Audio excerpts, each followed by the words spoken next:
discover the natural power of ashwagandha, an ancient herb known for its healing properties. For over 3,000 years, ashwagandha has been trusted to reduce stress, increase energy, and improve focus. Our ashwagandha is carefully grown, harvested, and processed to retain its maximum potency. Each root is hand-picked and dried, then ground into a pure organic powder, ensuring the highest quality. Simply mix 1 teaspoon into your favorite beverage or take it in capsule form as prescribed by a healthcare professional. Whether you're looking to balance your stress levels, boost your immune system, or enhance mental clarity, ashwagandha offers a natural solution. Experience the benefits of ancient wisdom backed by modern science. Trust nature. Trust ashwagandha. Go get this product at blackhotfirenetwork.com at the Sports and Nutrition Store. Good afternoon, family. Hope you guys are doing amazing this wonderful Wednesday afternoon from you guys. And it's exactly a minute past 8 p.m. right here in the 254. It's been a great day. Apart from lights going out, raining, it's actually been a beautiful day and productive. Let me know how you're doing and how you're feeling yours and how so far the month of March is taking you and the week. Karibuni, my name is Joby. To those who are with us for the first time on YouTube, all our YouTube channels, returning listeners on the radio station, Spreaker, Spotify, whatever platform you're catching my voice from, and my pretty face as well. Yeah, but karibuni sana. Yeah, today we're gonna be continuing with the conversation of course, Iran and America. So much is still happening. Literally, we're on the day 5 of the war since it started, and America is literally meant to lose. There is so much going on, so many videos I'm gonna be sharing. Of course, we're gonna be backed or joined by Keith as well, as he explains much more on that. But before we get into that, let me start with this video. Let me start with these videos here, because that was yesterday. I think we saw Spain literally saying no. Spain said no to helping America, and of course this led to sanctions immediately. America was like, nah, we're not gonna do this. Trump actually said that we can't use their bases, and that's all right. We could use their base if we want. We could just fly in and use it. Nobody's going to tell us not to use it, but we don't have to. But they were unfriendly. It's the audacity. We can just fly in and do what we want to. As who? America is such a bully. As who? You can just fly in and do what you want to. And so I told him, we don't want to. Spain has absolutely nothing that we need other than great people. They have great people, but they don't have great leadership. And as you know, they were the only country that in NATO would not agree to go up to 5%. I don't think they would have agreed to go up to anything. They wanted to keep it at 2%, and they don't pay the 2%. So we're going to cut off all trade with Spain. We don't want anything to do with Spain. Yeah, so that is Trump literally immediately after Spain said they don't want them, of course, on their soil to continue attacking Iran. Listen to this. The United States from using Spanish military bases for attacks on Iran, forcing U.S. aircraft to leave the facilities in southern Spain. Spain's government emphasized that the bases remain under Spanish control and cannot be used for offensive operations without explicit approval and adherence to international law, including the United Nations Charter. Around 15 U.S. planes, mostly refueling tankers, have been relocated to other European bases, including Germany. Spain Prime Minister said Spain would not support unilateral military action and stressed that the country's shared military facilities must operate within legal and diplomatic boundaries. Prime Minister Pedro Sanchez condemned the weekend's U.S.-Israel strikes on Iran, calling them dangerous escalations that threaten regional stability. Spain's position sets it apart from other European nations.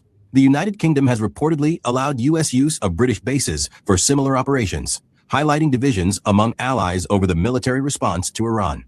Spanish officials stressed that the decision is not a sign of support for Iran, but a measure to ensure military operations comply with legal and diplomatic rules. Yeah, so we're going to pick it up from there. I'm going to wait for Keith to join us so I can share a bunch of videos literally regarding that. America, how they thought they're going to win the war, but how they're losing currently. We also have the UK Prime Minister again, who came forth and confirmed, this is after them saying they don't condemn what Iran was doing. And of course, now they're back saying that they're not going to be supporting America with what they're doing. So we're going to be discussing on that. And literally also a video still regarding, because this and what we're talking about yesterday regarding with the Epstein files, there's this lady actually whose video is going viral, where she was interviewed by Tucker Carlson, her talking about how they eat human, how they drink human blood, and how they love the babies, the flesh of the babies, and all that. But before we get into it, let me share this. Being on a Wednesday, let me share a little bit of history of how the Jazz band humiliated a segregated army. Listen to this. In 1917, the United States Army sent the Harlem Hellfighters to France with one specific order: do not let them fight. They handed them over to the French army like they were surplus equipment, thinking they were disregarding the men. But the generals made a strategic error. They checked the men for rifles, but they forgot to check their luggage. Inside was a cultural Trojan horse that would conquer Europe. These men would go on to survive 191 days of hell, longer than any other American unit. But we didn't just win the war. The Harlem Hellfighters infected Europe with Black culture. So join us today while we discuss the story of the Harlem Hellfighters. And if you like stories like this, you can find more stories like this at OneMikeHistory.com. But without further ado, let's get started. To understand the Harlem Hellfighters, you need to understand the insult. When the 15th New York National Guard, later known as the Harlem Hellfighters, arrived in Spartanburg, South Carolina for training, they were met with a level of hatred that is difficult to describe. The locals spit on them. White soldiers from other units refused to salute them. The army itself was embarrassed by them.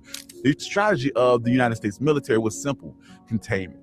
They refused to let the 369th fight alongside white American troops because they feared that they would upset the racial order. They didn't let Black officers command white troops, and they didn't allow Black men to show any bravery. So when they got to... It's always about racism. You know, their history, majority of the time, it just, again, always goes back to racism, which is just super crazy. It's just always about just racism. It's crazy. Europe, General Pershing did something unprecedented. He gave an entire regiment to the French army. He told the French generals, take them, use them, just don't ask for any supplies. He thought he was disregarding the Harlem Hellfighters. He thought that he was putting them in a corner where they would die quietly digging ditches until the war was over. What he didn't know is he was handing those Black men the keys to history. When the 369th was handed over, they were stripped of their American identity. The United States Army took away their Springfield rifles, they took away their American rations, and they would issue French rifles, French helmets, and French brown leather belts. Imagine the psychological warfare in that moment. You had just traveled 3,000 miles to fight for your country, and then your country says that you're not one of us. Go sit over there with the French. But by cutting them loose, the United States military accidentally freed them from American racism. The French army didn't care about Jim Crow. They were desperate for men who could shoot, and they welcomed the 369th not as Black soldiers, but as Americans. For the first time in their lives, these men were treated with military dignity, and they decided right then and there that if they were going to die, they were not going to die as laborers. They were going to die as one of the most lethal units on the Western Front. And this is the part of the story that gets glazed over, because we talk about the parades, but the 369th was sent to the front lines of the Argonne Forest. Most American units spent a few weeks on the front line before they were rotated out for rest. The 369th stayed on the front line for 191 consecutive days. That is 6 months of sleeping in the mud, eating rats, dodging mustard gas without relief. Damn, crazy, eating rats. The United States military refused to send replaces, and they left them over there to break. But they evolved. They became experts in trench raiding. At night, armed only with knives and French grenades, they would slip across the no man's land to terrorize German lines. They were so quiet and so deadly that the Germans gave them a name and it stuck. They didn't call them the 15th New York, they called them Hellfighters. And during that 191 days, they didn't lose any prisoners and they never lost a trench because they had decided to themselves that they were never going to surrender. One of the most famous stories is Private Henry Johnson. One night while he was on watch, a German raiding party of 20 men attacked their trench. When Johnson's rifle jammed, he didn't run. He pulled out his bolo knife and he fought them hand to hand, killing 4 Germans and wounding 20 more, all the while saving his fellow soldier Needham Roberts. He became the first American to receive the Croix de Guerre, which is France's highest military honor.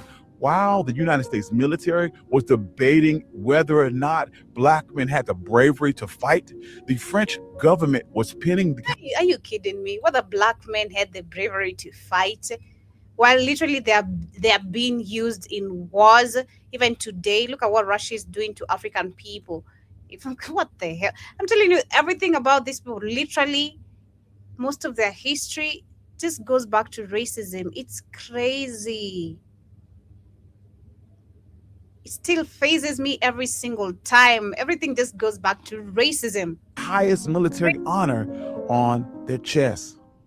Once they proved that they could fight, they unleashed the second part of this plan. Enter Lieutenant James Reese Europe. Before the war, Europe was the most famous black band leader in New York. When he joined the 369th, he told his commander that if we're going over there, we're going to be the best damn band in the Army. And he didn't just recruit soldiers, he recruited talent. He went to Puerto Rico to find players. He went to Harlem to find drummers. He built a supergroup disguised as a military unit. The United States military thought that they were sending over ditch diggers. Europe knew that they were shipping over a touring act. The cultural Trojan horse opened the moment the bullets stopped firing. The 369th traveled from town to town in France. French citizens gathered expecting a traditional stiff marching band. Instead, Europe raised his baton and the band launched into the French national anthem with a jazzy beat. They mixed swing with the French national identity. The crowd exploded. It wasn't just music, it was this kinetic beat. Because these men had already earned the respect in the trenches, the French were open to black culture that they brought. They didn't just entertain, they saw the art in these black heroes. James Reese Europe executed this vibe shift in an entire country. He made blackness synonymous with cool, modern freedom in the French imagination. When the war ended in 1918, the 369th came home to a mass parade in New York. They marched down Fifth Street to the music of Europe's jazz. But the victory wasn't just a parade. It was the outpost that they left behind. Because of the 369th, France was now addicted to jazz.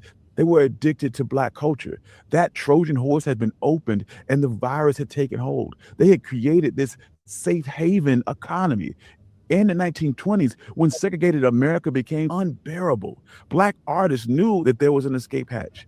Josephine Baker didn't go to Paris by accident. Langston Hughes didn't go there by accident. They went there because the Harlem Hellfighters had cleared this landing zone. James Reese Europe and his men had terraformed black culture in the landscape of France. They made a place where black folks could walk into a restaurant, rent an apartment, or date whoever they wanted. They didn't just fight a war for territory, they fought a war for the peace of mind, and they won, not in Alabama, but in Paris, France.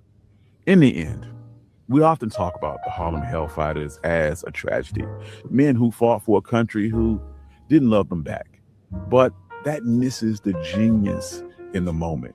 They used the United States Army as a free ride across the Atlantic. They used the war as an audition for the world. They proved that you could endure 191 days of hell and come out dancing on the other side. The Army gave them guns, but they conquered France with the drumbeat. Yeah, so that is the story of how the Harlem Four Fighters, if I'm pronouncing it correctly, how they became a jazz band and how they humiliated the segregated army. But it's crazy. The question of if they had the ability to fight, why the hell did you even kidnap Africans, number one, if you had the ability to do everything that you kidnapped black people from Africa to go make them do it? If you are really capable enough of even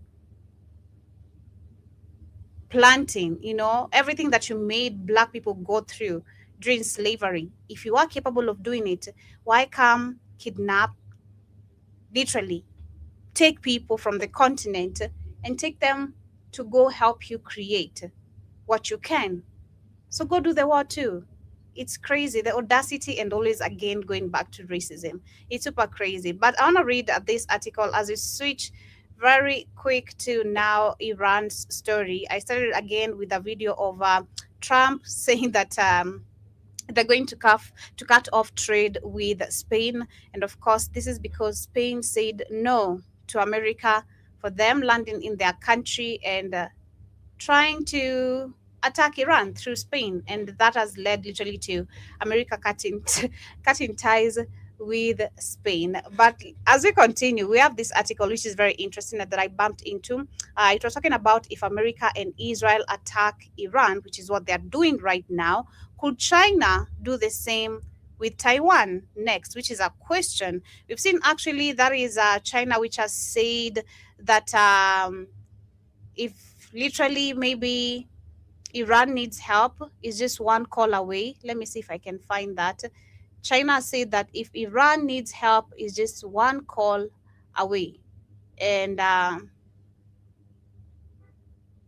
me see if I can find the article. I'm gonna share it, or maybe videos. Yeah, just one. They said just one nuclear or missile is gonna get. They said nuclear. It's gonna get rid of the entire Israel, literally. But they're saying that this article talks about the setup and how the United States becomes deeply involved in a war with Iran.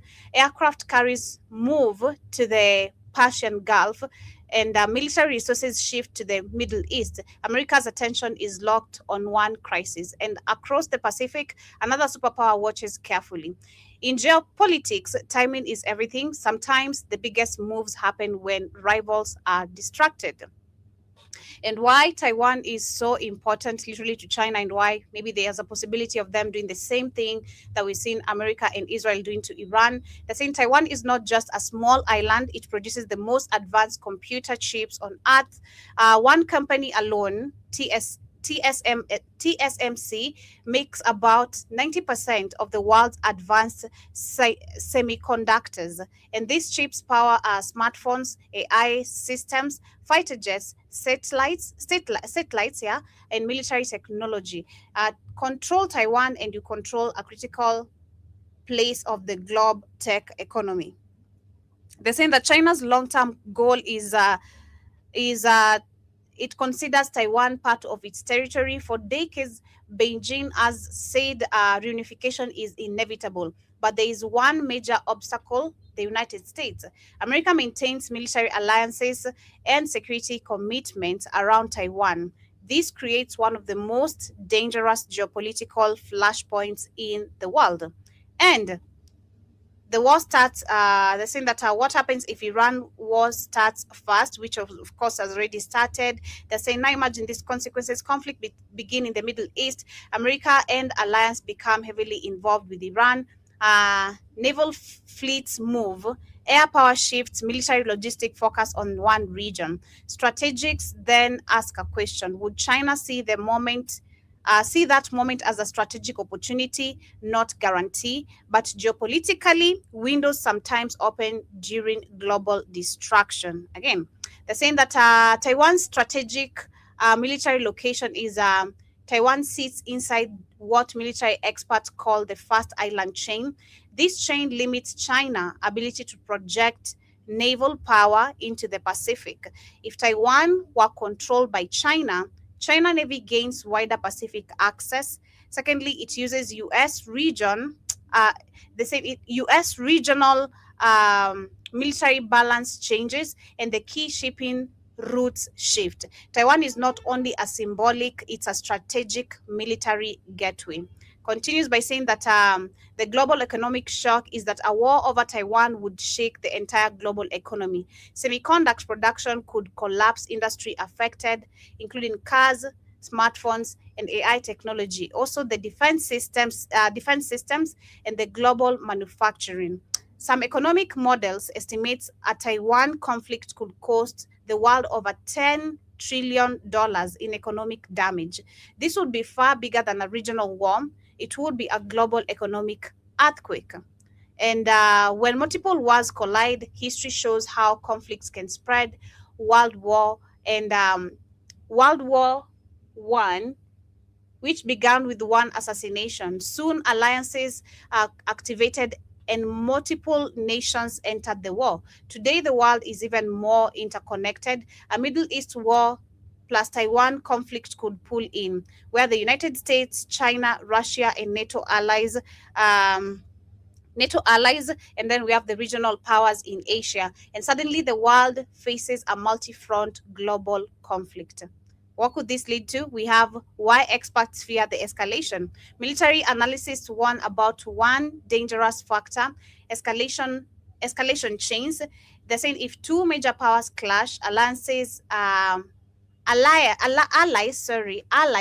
pulled in trade, and the trade collapses, energy prices spike up, and financial market crashes. The world economy could face a global recession, supply chain collapse, and massive market volatility, which is actually already happening. If you talk about especially the supply chain, war today does not only destroy cities, it can destabilize the entire global system. What could be lost is if multiple conflicts erupt simultaneously, the consequences could be devastating. Possible outcomes include massive economic losses, global supply shortages, financial crisis, technological disruption, and humanitarian disasters. Modern war does not only destroy battlefields, it can reshape the global the global order itself. And then the final truth about this is that the world today runs on a fragile balance. Energy flows through the Middle East, technology flows through Taiwan. If both regions ignite the same time, the consequences could reach every country on earth.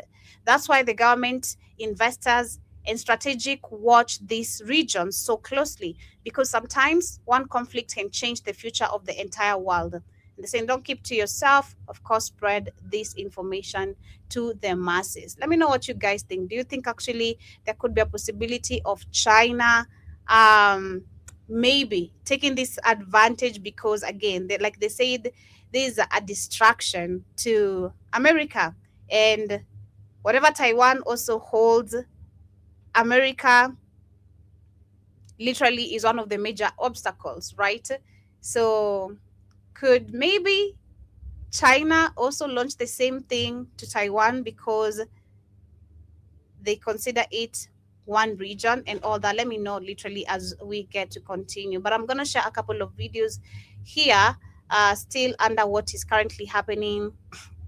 That is in Iran. Let me share a couple of videos here, then we're going to continue as we talk.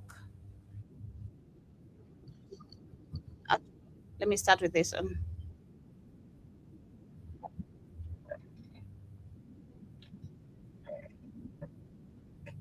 Oh, I've not shared my screen.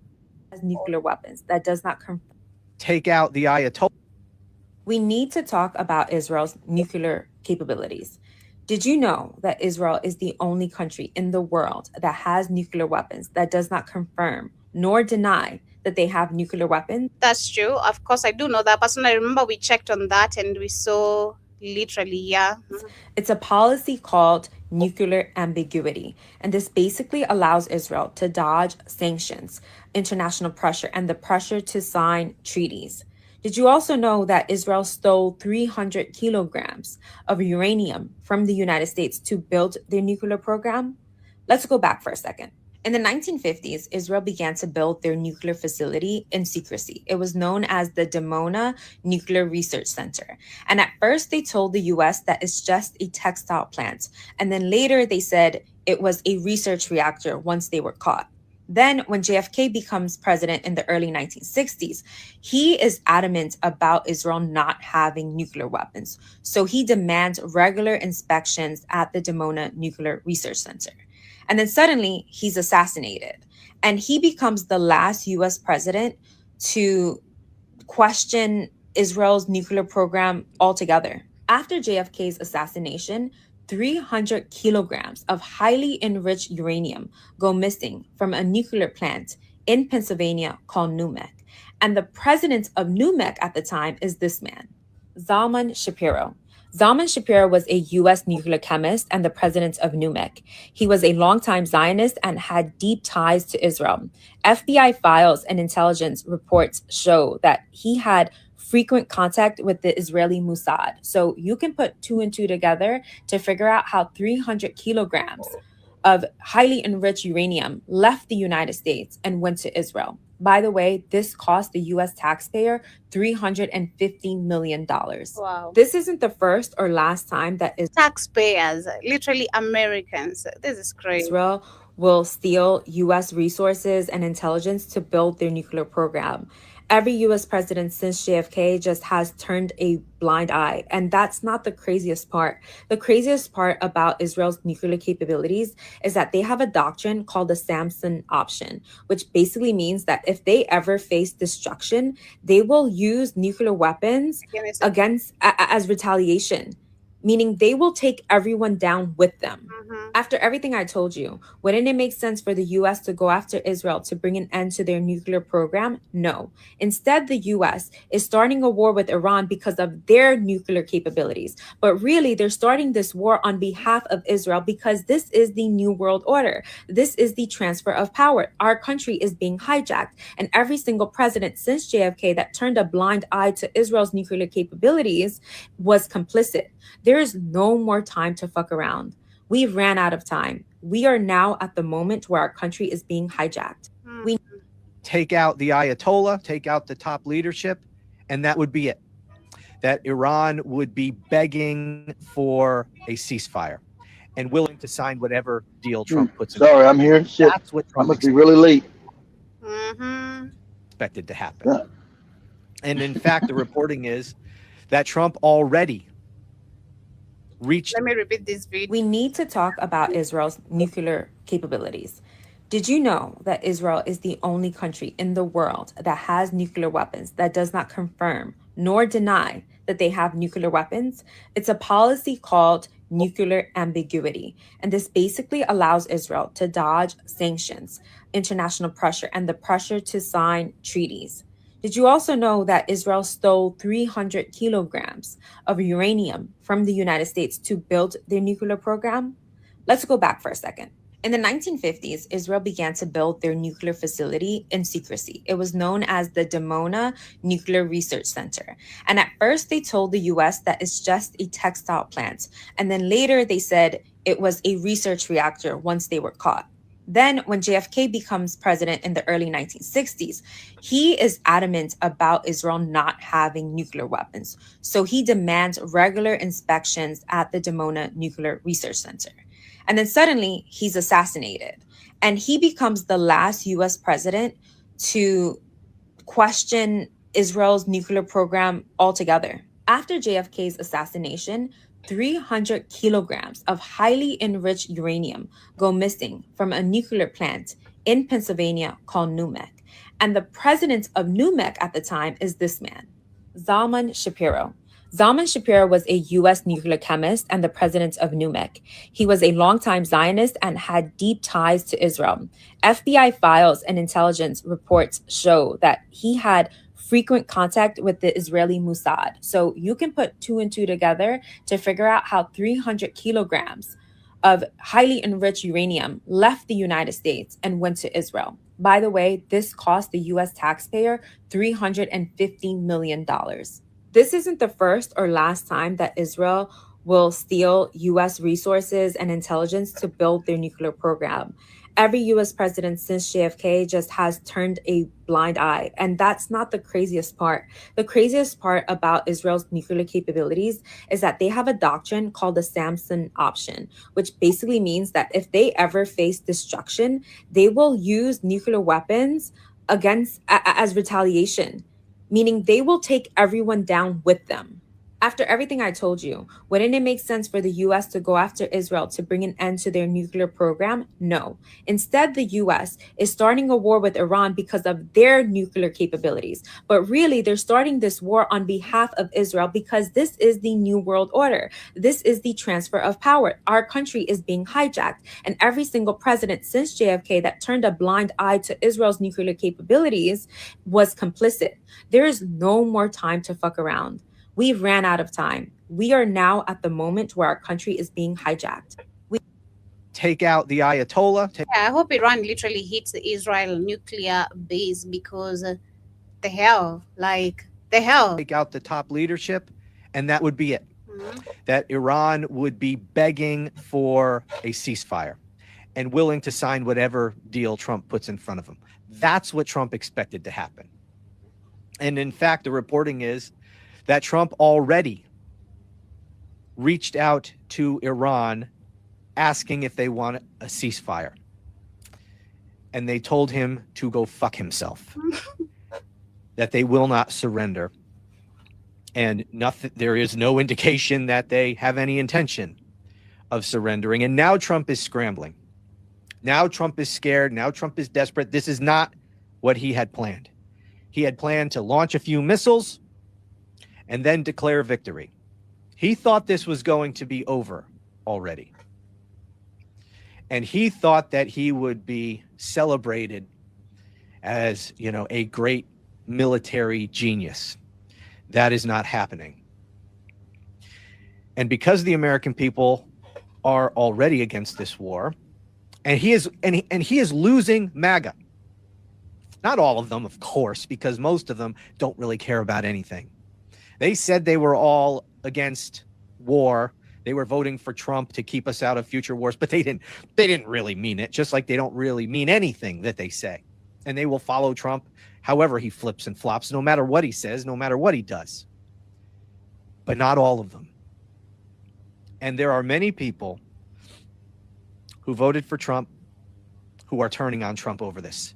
And they are furious. Many of them are furious. And understand, a lot of people who voted for Trump this last time, they've not been hardcore MAGA for the last 10 years. He got a lot of people to vote for him precisely because he was anti-war.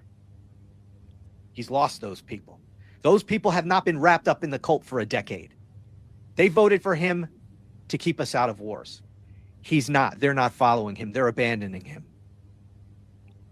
And many people who have been part. They eat babies. That is not. Yeah, so this is the one I was telling you guys.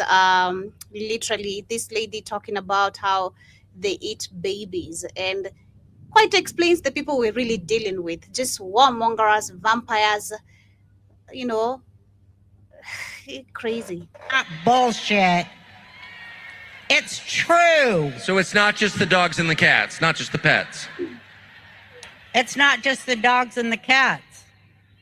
They're full-on vampires. And everybody still thinks I'm crazy, but I'm not crazy. They're full-on vampires. They love the taste of human flesh and they drink human blood. They do, Tucker. Stop staring at me like that. You're freaking me out, man. Because you spend life in the entertainment business. Tucker already knows this. His family's CIA. You see that? He gets to play the goofy. I don't know what's going on. Oh, but you're freaking me out, man. Tucker's whole family is CIA. He knows. So you're not freaking him out, man. Go ahead, Joe. Yeah, Jabba Rosian, that's her name. So I think you have some authority on this. That's Roseanne Barr, this racist ass bitch, right? This racist ass no good broad here, right? She's a cat with the hat. Remember, she's one of the cat with the hats as well. This no good racist bitch here. Talking about, man, they just let her open her mouth. She's one of them too. You forget she's one and she's racist as this old racist ass fucking white hag here. This old white hag. Remember, they had to finally fire her for saying racist shit on her show when they revamped that goofy show, the Roseanne show, Roseanne Barr, whatever that goofy show was called. And she was caught saying racist shit. She been saying racist shit. But that time they supposed to have a quote black woman, you know, she owned shit as the CEO of I'm gonna have Joe look this up. What she said of ABC, the ABC network. They don't fired her black ass. You know, Jay's owner, but they let her be the CEO. And you know, say put this in the thing for TikTok, Joe. Say Roseanne Barr gets fired from show for being racist. You know, like they'll try to make you believe somebody's good. They do be you messing with kids and drinking their blood. Shut your racist blood drinking ass up too. So many kids that I was in mental institutions with over the years, they are all from those cults. And they covered it all up. They covered it all up. Catfish. And, you know, I just pray to God. I'm just going to pray to God that he opens everybody's eyes in this country. By the time we go into vote for Trump, that he will open up everybody's eyes and they will stop. That pause. See, I told you, vote for Trump has been fucking kids in the Epstein file. She knows that. See, now she's going to disclaim it. See, I told you, there's always a scam with these people. That we go vote for Trump and Trump for stuff, even though Trump's dick been on these kids' asses, Epstein file, raping kids. Trump already gave, had 3 settlements in the 90s for raping children. In the 1990s.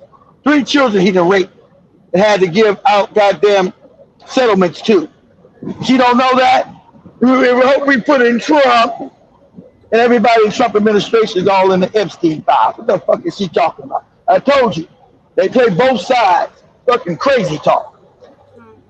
Go ahead, Joe. They were looking at Roseanne Barr's racist tweet about former Obama advisor Valerie Jarrett. So just to set the scene, the year was 2018. Roseanne was in the midst of one of the biggest comebacks in comeback history with the reboot of her popular 90s sitcom Roseanne. The 10th season remember she got fired for being racist. So now they let her sit out. They always bring them back. They let people forget about this old hag and try to bring her back, and she couldn't keep her racist ass mouth shut. Go ahead, Joe. March of 2018 on ABC and was very well received. The premiere was watched by a whopping 18.4 million viewers. The show was well received by critics and audiences alike, and just a few days after its premiere, it was renewed for another season. One night in May of 2018, Roseanne tweets the following. I'll let you pause to read. I mean, it's racist on multiple fronts. Clearly, the intrusive thoughts won that night, because Roseanne woke up the next day to one hell of a backlash. Her tweets were condemned by many, including her co-star, Sarah Gilbert. Roseanne would later go on to blame Sarah Gilbert's tweet for the reason why the show was canceled and not her own tweet. And consulting producer Wanda Sykes also left the show after Roseanne's tweet. Roseanne later deleted the tweet and apologized, but blamed it on being under the influence of Ambien, to which the makers of Ambien tweeted the following in response. Within hours, ABC canceled her show, but there was a little bit more going on behind the scenes. You see, I just happened to read Bob Iger's book, The Ride of a Lifetime, and he talks about this whole incident in his book. From the get-go, they were concerned about Roseanne's Twitter use because Roseanne was known for tweeting all kinds of, crack shit nonsense. And this did worry the executives at ABC. However, pause it. All kind of nonsense like black people are bad, black people stink, black people are retarded, black people were put here to be slaves. Remember, that's what the cats that has believe. That's in their goofy book. Black people, she would say, talk about black people, we're here to be our slaves. And they're supposed to be doing what we tell them to do. You know? But see, You can say all kind of crazy shit about black people. You have no power globally, and they'll just let you just run your fucking filthy ass mouth. And that's why Tucker like she don't. Like Tucker don't know she would remember. Tucker Carlson's just as racist as that old bad is. Oh, you're freaking me out, man. Oh, you're freaking me out. Both of these two motherfuckers is wicked. You're freaking me out, man. Go ahead, Joe. They didn't want to include a Twitter clause in her contract, and because they did it, they really couldn't censor her use of Twitter. But at one point, her own son tried to take away her password, and Bob Iger himself warned her about her use of Twitter and to maybe not use it so much. But when the tweet came out, Bob Iger met with his board, and while they discussed different options for how to deal with this situation, Bob Iger was the one who said, we know what the right thing to do in this situation is. He personally reached out to Valerie Jarrett to apologize and to let her know what was about to be announced in the press about her show's cancellation. And 15 minutes later, they never canceled the show. They kept the goofy show going because, white people love that racism. They fired her, right? And they kept the show going. They had all these petitions. Oh, Roseanne didn't know what she was saying. She's racist, yes, but we love her being racist on the show. They all petitioned to bring this old hag back on, right? This old hag, right?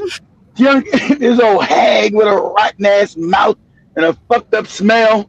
This old hag, right? So don't ever see they put these things on social media because you think they know most of y'all won't know her backstory and that she's fighting against the people that are eating people and drinking blood. She's one of them motherfuckers doing it herself. Okay, this wicked motherfucker. You go back to her in the 90s, she was doing all kind of ratchet, vile shit, and now she's supposedly the person of virtue we're supposed to listen to. She's now the bearer of virtue. Say, nobody eating babies? Yeah, bitch, you ate one. You know what they do? They drink the blood? Yeah, bitch, you've been drinking blood. Yeah, we know what they do, because you've been doing it. Your wretched ass. They want to talk about being justice, but justice don't never stop them from being racist. Ain't it funny? It was, we're going to stop to save the world. But even though we save the world, fuck the niggas. Fuck black people and fuck them. It was got one problem. Fuck the niggas is always in there. Fuck the niggas. Go ahead, Joe. And was canceled. This has to be one of the biggest falls from grace anyone has ever seen. Following this whole incident, Roseanne retreated from the spotlight for many years until this year with the release of her comedy special on Fox Nation. But what do you think? Did she cross the line? I mean, she crossed the line? Of course not. She didn't cross the line because she's white. And should she get her show back? Should we let her have her show back and get her millions of dollars back? She only said fuck niggas and niggas stink. What's the big deal about that? We know these niggas are must stink. What's the big deal about that? and they're stupid. We know that. Why can't everybody knows it? Why can't we say it? This one, she clearly did. Here's why this situation is a little different from some of the other examples in this series. She crossed her employer's line, and that is the line that comedians need to worry about. This is different than digging up a comedian's old tweets, especially if you're digging up these old tweets from a time. Remember, all these racists get to say they're comedians. She's never been funny, ever. They all these washed up comedians. They said they call him comedians like Crowder. He's a comedian. All these right-wing motherfuckers who are not funny are comedians, right? You got that Crowder motherfucker says crazy shit about black people. That other dude supposed to be a comedian. That Dice dude they're all supposed to be comedians, but they're not funny, and they can't get a job being a comedian. They're always just anti-black. I'm just making jokes. I'm a comedian. When I say fuck the niggas and they stink, I'm a comedian. Wasn't employed by a major network or even had a big following. This was Roseanne in the present. So we can't say that, she's evolving as a human being when this is something that we witnessed happening in real time. Plus, if her tweet was a joke, even a bad joke, I mean, I disagree. It's not a joke at all. Told you it's a joke. Told you. It's always told you. They're always joking. Remember, that's how Jim Crow started, with jokes. Hanging niggas is all. These are jokes. That we kill black people, hang them, and eat them. These are just jokes. Remember, that's how they did Jim Crow. These are just jokes where we show niggas all fucked up and bummy and looking crazy. These are just jokes. And they're not even funny jokes because they're not comedians. They get this white people take, oh, this is a comedian. These jokes that they say about black people, those are just jokes. Who the fuck is laughing at it? Nobody, because they ain't funny. It's the feel-good white people shit. They call black people all kind of offensive, foul-ass names. That's what it is. This is joke. And if they're trying to revive her ass, she's talking about the Illuminati and what's going on with the babies. Sucker, they eat people and they drink their blood. I'm not crazy because I did it too. Oh, you're freaking me out, man. You're freaking me out. This is so fucking phony. Tucker CIA. This bitch is a cat with the hat that they let come back over and over again. Saying all kind of vile-ass racist shit. She's fighting justice, but she just can't stop saying fuck niggas. Yeah. She's fighting for justice in the world and humanity, but she just can't bring herself to say fuck these niggas. Poorly structured, especially coming from someone that I would once describe as a world-class comedian. I mean, Roseanne Barr was one of she was a world-class comedian, this old wretched-ass hag. A world-class comedian. Let's ask Joby. Joby, you ever heard of Roseanne Barr and her comedic style? No, I've just seen that video. She's not. Somebody knows this lady sitting there talking crazy was even a comedian. No, she's not a world-class comedian because the world don't know this bitch. Exactly. Oh my God, you're so brutal. But anyway, we're back to Iran. Let's leave Rosenberg alone and racist behavior. Let me share these videos that I queued as we continue with today's topic. It's the funniest shit, literally, that I've heard all day. The United States military vessels that were responsible for abducting Maduro and forcing the blockade against Venezuela and will be necessary to lead strikes against Iran are completely out of commission. And at first the story goes that it's like, oh, well, the sewage system is just too delicate and they don't have enough toilets for thousands of crew members. So average wait times to go shit are like 45 minutes every single time, every single day. But then you get further into the story and the people who are fixing the toilets are revealing that actually sailors are putting t-shirts and other irresponsible materials into the sewage system deliberately to mess it up to prevent World War III. I'm just beside myself. It's so genius. No one can figure out who specifically is giving Hong Kong coffin houses. Preventing World War III from happening by messing with a very delicate and poorly engineered sewage system on a multi-billion-dollar warship. They can't prove anyone's guilt. All they can do is pause operations. Oh, God, it's so funny. This is... You want to know what's crazy?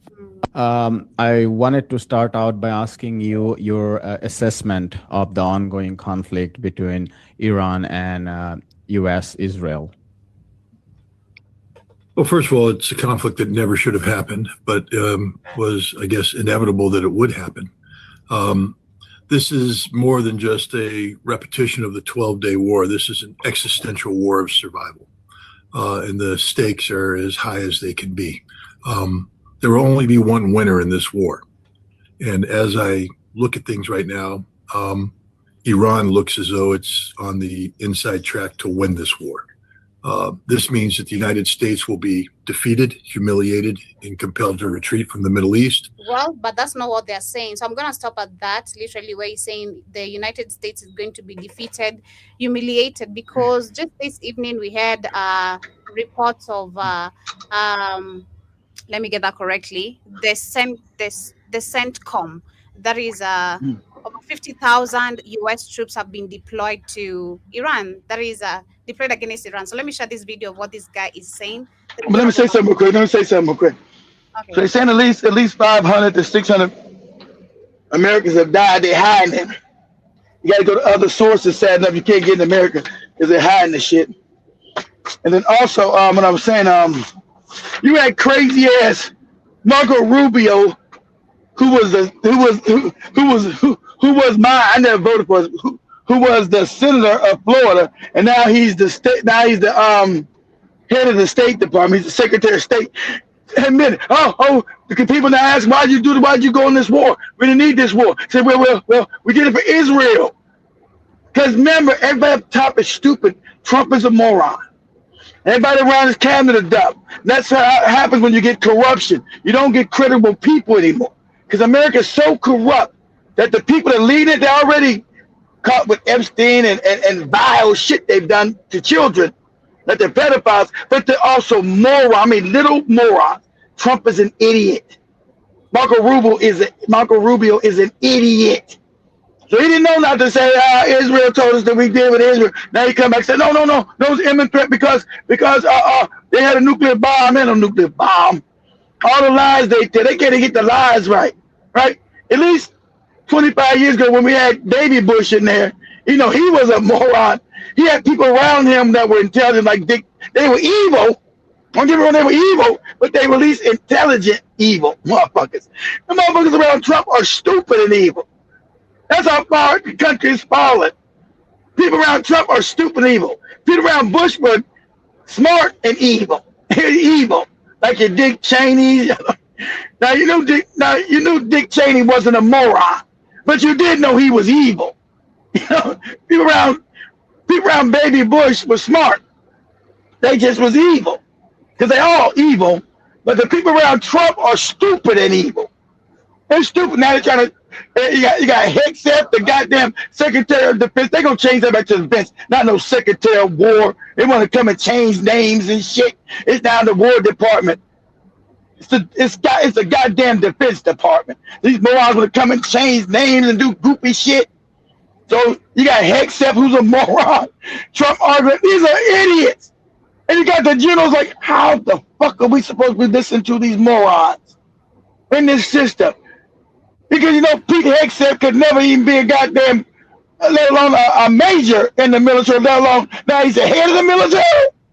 These people are fucking idiots. Because remember when Joby showed Hegseth and them gave that speech and the generals didn't even stand up for the motherfuckers.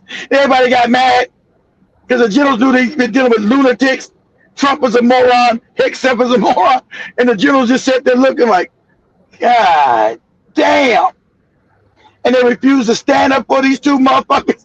And Trump got mad and started firing them and shit because the military refused to stand up for these two idiots.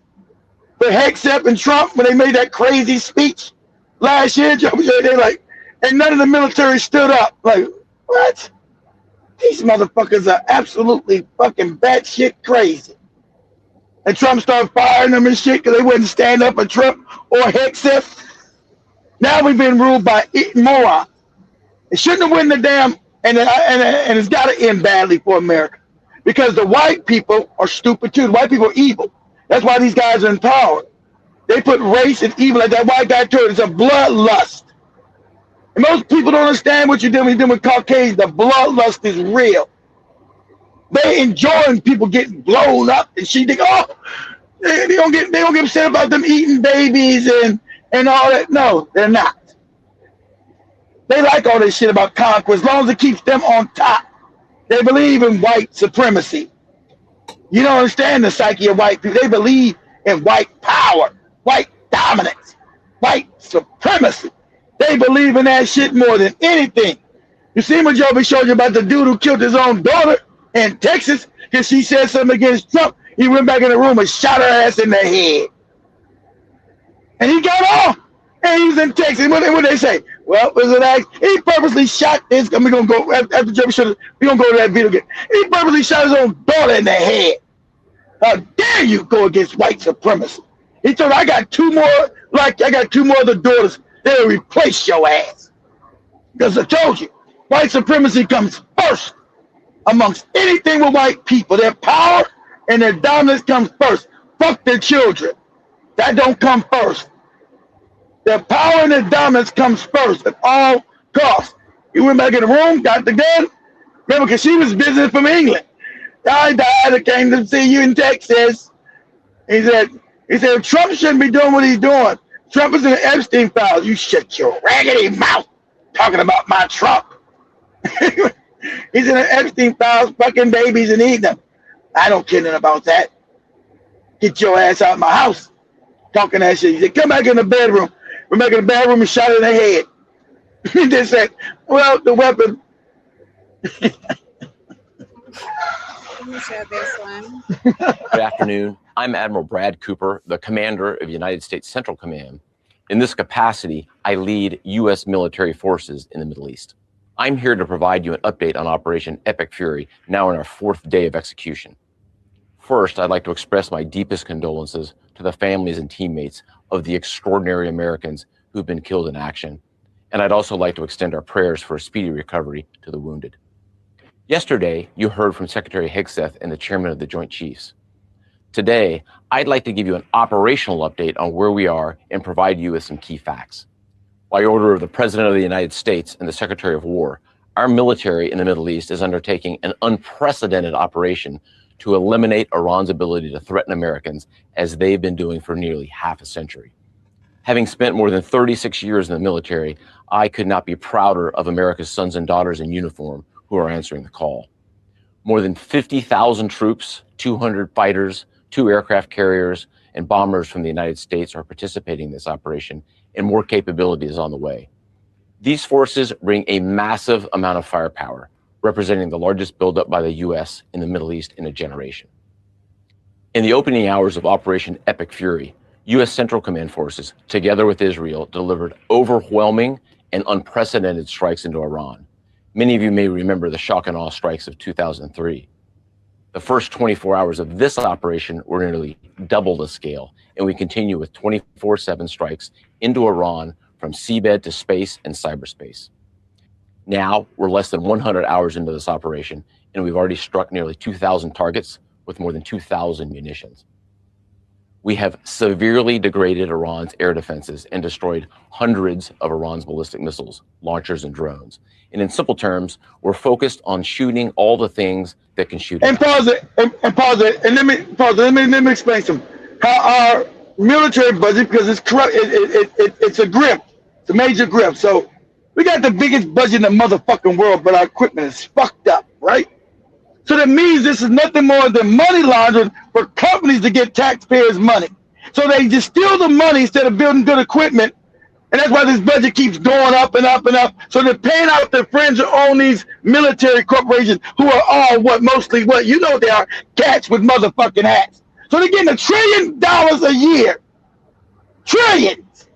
And he wants to make $1.5 trillion a year. So they're just stealing the money. They're not actually building anything worth any goddamn that can say it's worth $1.5 trillion fucking dollars. It's a money laundering scam for the cats with the hats, right? And since they control all the media, all your goddamn Congress people, it never stops, because you try to say what happens, they'll destroy you in the media. And people are stupid. They believe, hey, the news said you're a bad guy. Let's vote you out of office because you're going against the cats with the hats. That's how bad it is. And I told you, there's a new study that came out, I think it was earlier this year, that America's one of the dumbest countries on the planet. I knew that. One of them dumbest motherfucking countries on the planet is America. Dumbest. With a capital D. So, misinformation and scams and lying. And when they talking about them, they're talking about white people. They're the majority. They're always fooled because their racism comes first. I'm sure. Oh yeah. Well, we're gonna play out here. I want you to go where that Texas guy shot his daughter. Go ahead. Okay. Our B-2 bombers and B-1 bombers have executed uncontested surgical strikes against multiple missile facilities deep inside Iran. And then just last night, a B-52 bomber force struck ballistic missile and command and control posts. We are also sinking the Iranian Navy. the entire Navy. You did that. Thus Of course far, you can we do that. destroyed 17. They don't got no real Navy. There's no Navy that can go against our Navy. We get all that. But it's not sustainable because you don't have the ammunition. And so, like Joby showed you, all those missiles are in the mountains buried. And they told you, they came out and said, we've been building this shit for 40 fucking years. Because we knew these savages were coming. Exactly. You know, they knew these savages would eventually come. So they got underground cities, millions of bombs, cities of bombs, hundreds of miles long down there. They know they can't fight no Navy and all that shit. A real war with America. When America had weapons, America would destroy Iran. But America don't got all these weapons because they gave them to Ukraine. They don't got enough. We don't got big enough manufacturing. So it's going to be called a war of attrition. A war of attrition. So what that means, all these bootlicking ass other Arab countries that have been helping America, I'm going to bomb the fuck out their ass. All these, and remember, all these fake Arabs are all in the Epstein files. All of them. All these kings, princes, fake motherfuckers created by Britain. All these fake kings, Abu Dhabi, Dubai, whatever their fake goofy name is. You never get me called one of these motherfuckers king and prince this, house of Saud, and all that old fake ass shit. They never fought no wars, become no king or no prince. They were given that shit by the British. So Iran is gonna bomb the fuck out their ass. And then we found out, isn't it funny? We found out that the Israelis, that's what they always do, trying to blame Iran for blowing up. One thing they didn't do was brought up some of the oil fields. They were going to eventually get around to it. But the Mossad were caught in the UAE and in Saudi Arabia trying to blow up their shit. But they're supposed to be their friends because they want boots on the ground. They want these Arabs to have boots on the ground and help invade. Because they know without an invasion, with boots on the ground, you're not going to never take over Iran. Now you blow shit all up. Of course, you'll fuck it all up. But you still will never take it over. Now, without boots on the ground, you won't. People running up in there and fighting hand to hand. Now, of course, from the air, you'll fuck it up. You'll fuck Iran all up. But you'll never get the missiles coming out their mountains. You can bomb mountains all damn day. You ain't getting close to them missiles. They'll keep bombing you. So while you're trying to bomb my missiles in this mountain, I'm going to keep fucking you up. And that's what's going to happen. Because it's going to make America and Israel, and I'm going to bomb Israel back in the Stone Age. Israel won't exist when I get done with that motherfucker. It will cease to exist. They're all in there. Oh, look at Iran's doing. They killing the kids. All these motherfuckers, these wicked bastards, and killed all these Palestinians, stole people homes. Your fake propaganda doesn't work anymore, no matter how much shit you own. When propaganda don't work, oh, look at us. Well, they always want to play the victim after they done murdered people. Shit is crazy. These people are just psychopaths. Look what Iran is doing. Look at Iran. Look at them kill some of our kids. Didn't you invade them? Well, they wasn't doing shit to you and kill their babies at school and shit. Yeah, but fuck them. We're not supposed to be worried about them. What about us? You're not supposed to be able to start killing us. That's the mind of these psychopaths. It's fucking crazy. So, yeah, can Iran win a real war with America? Of course not. But it can win a war of attrition because that shit's in the mountains, baby. You can't get to it. They bombing it now. They gonna tell the truth. They bombing the fuck out of Iran. There's no doubt. Iran can't do nothing about that. Just duck and cover, motherfucker. Don't be outside trying to go get a Fanta. You might get blown the fuck up. Don't go try to get you a Fanta. Go ahead, Joe. Iranian submarine that now has a hole in its side. For decades, the Iranian regime has harassed international shipping. Today, that was a lie. There's not a single Iranian ship. See, this all a lie. Because they're evil. This is them taking over the world. They said, Iran is did this, Iran ain't done shit. Who's Iran invaded and plays war against? Oh, nobody. Who has America done over and over? Israel over and over and over and over and over and over and over and over and over. There hasn't been a decade. America's not invaded and bombed and killed motherfuckers in the last 200 years. Go ahead, Leading us region again tonight. Tonight, the U.S. death toll rising as the war against Iran escalates. The Pentagon now confirming 6 American service members have been killed after an Iranian attack. It's only, see, they're saying 6. It's almost 1,000 Americans have been killed by Iran. There's a 6. They don't want you to say a number because they know you're going to get mad and go crazy over here. 6 Americans have been killed. No, it's over 1,000 now. Go ahead, Joe. 6. Operation Center in Kuwait. At least 18 more service members have been seriously wounded in this operation, as the US now says it's sending more forces into the region. President Trump saying he's not ruling out US forces on the ground. And of the operation, he says because they know now, you better not go on the ground. Told you, they know they got to go on the ground. That's why they were trying. That's why Israel was over fucking up people's shit in Kuwait and Saudi Arabia and also Qatar. The Mossad were caught bombing shit and trying to blame it on Iran so they can get them to say, we got to go war, have boots on the ground against Iran. See how the scam always works? See how the scam works? Because they know without boots on the ground, because you got to get boots on the ground to get to them motherfucking mountains. Got to get boots to the ground. Got to get boots on the ground to get to them fucking mountains. Yeah. Because you can't just be running around, you blowing up a bunch of shit. Yeah, of course. But you can't stop that shit in the mountain coming out and blowing your ass up. In his initial words after the attack, the president talking about regime change, but during his first public comments at the White House today, offering this rationale for attacking Iran. An Iranian regime armed with long-range missiles. Yeah, regime change. They get the right to decide who's going to be regime change. What the fuck are you talking about? Iran didn't do nothing. You've been the one killing people. America is the biggest terrorist state on the planet because it was controlled by the is not real motherfuckers who are terrorists. The Rothschilds are terrorists. Understand that? Rothschilds, these motherfuckers are wicked, evil, psychopathic, cannibalistic pedophiles. That's who runs this fucking world. Trump is nothing but a lapdog puppet. Do what he's told to do. Why he shits on himself while he's getting this damn interview. Got doo-doo all on his ass. He can't hold his... Everywhere he goes, he smells like shit. Good. But white people know that, he's our leader, Trump. Trump is Jesus. Because white supremacy is the name of the game. Good. Tolerable threat to the Middle East, but also to the American people, our country itself. American people. And late today, Secretary of State Marco Rubio and the evolving message now saying Israel is about to attack Iran and that the US the evolving message is evolving because they're lying. Because remember, they're stupid. Marco Rubio's a moron. The Jews put him in power in Florida. He's an idiot. That's what they want. He's easy to show he's a moron.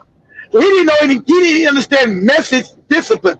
If you're gonna lie, stupid, you got to stick to one lie. That's called message discipline. You can't change the lie and then people know you're lying. You got to stick to message discipline, you moron. But he's too stupid to know that. Then they got him. You just said it's an imminent threat. You just said Israel made us go. But that ain't an imminent threat to know America. Oh, yeah. But now Iran has got missiles. He had missiles, though. Yeah. We had to go. We had to go do it.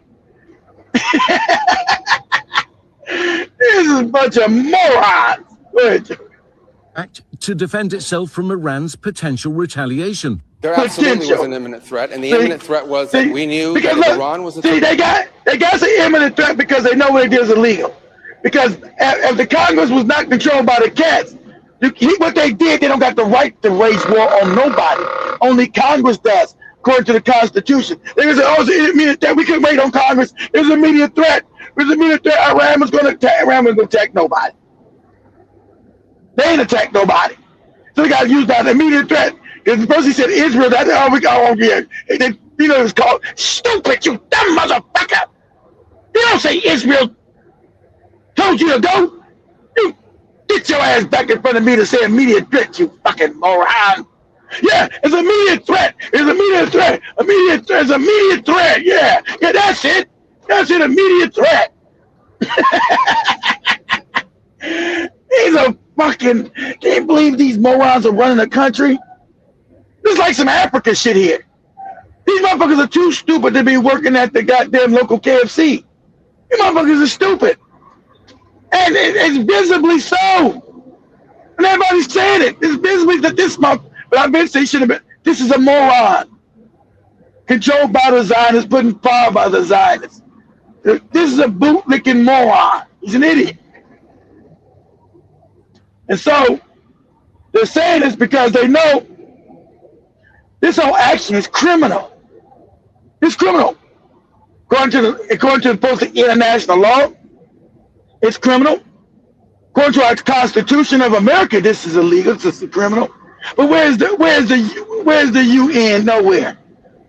In America, where's the Congress? Nowhere. Congress is supposed to already the next day put letters of impeachment in on Donald Trump raggedy ass.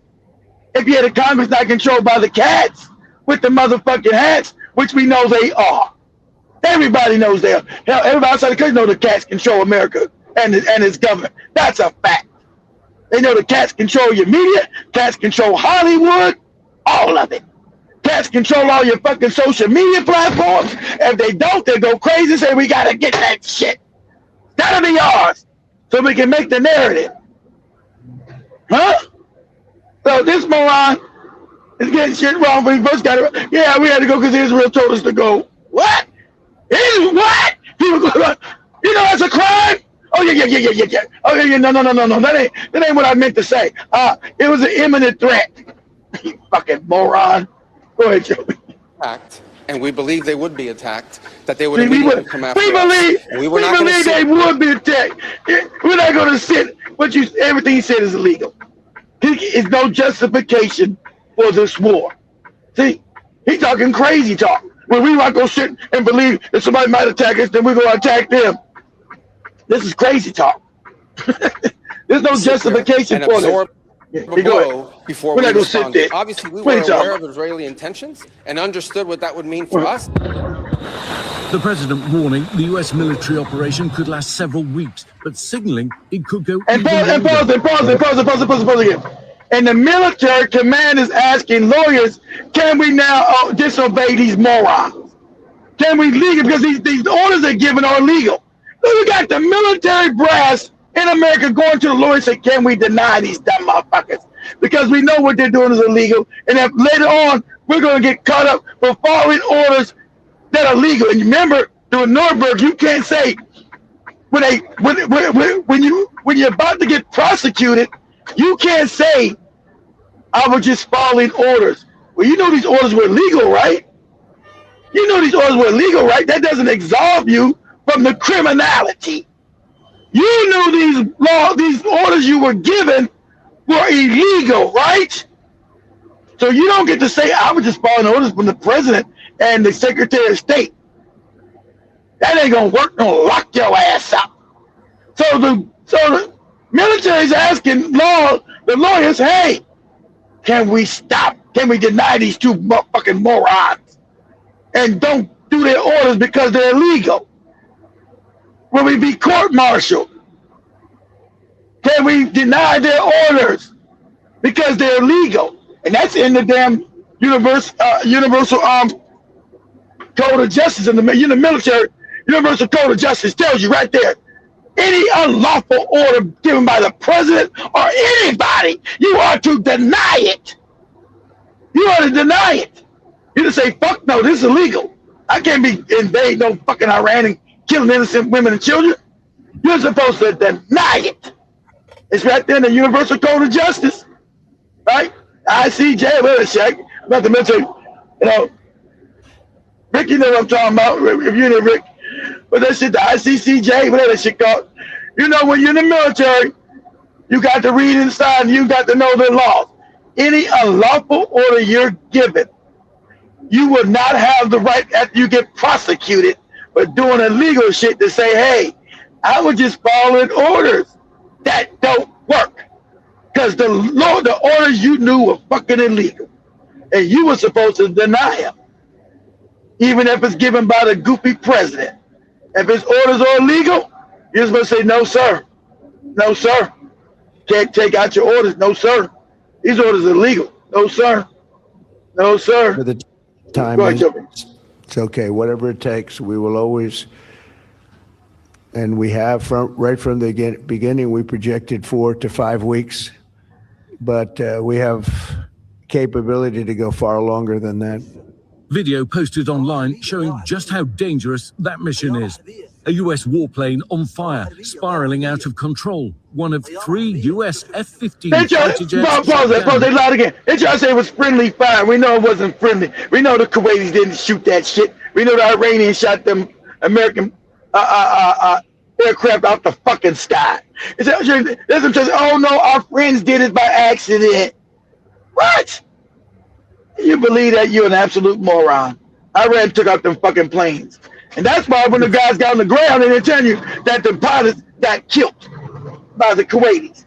They said, hey, aren't you our allies? Yeah, you the one starting the shit, got Iran bombers. And they went to fucking these pilots up. Go ahead, Joe. Kuwait by friendly fire. The pilots They told you, safely ejecting. friendly fire. You're safe. All 6 survived.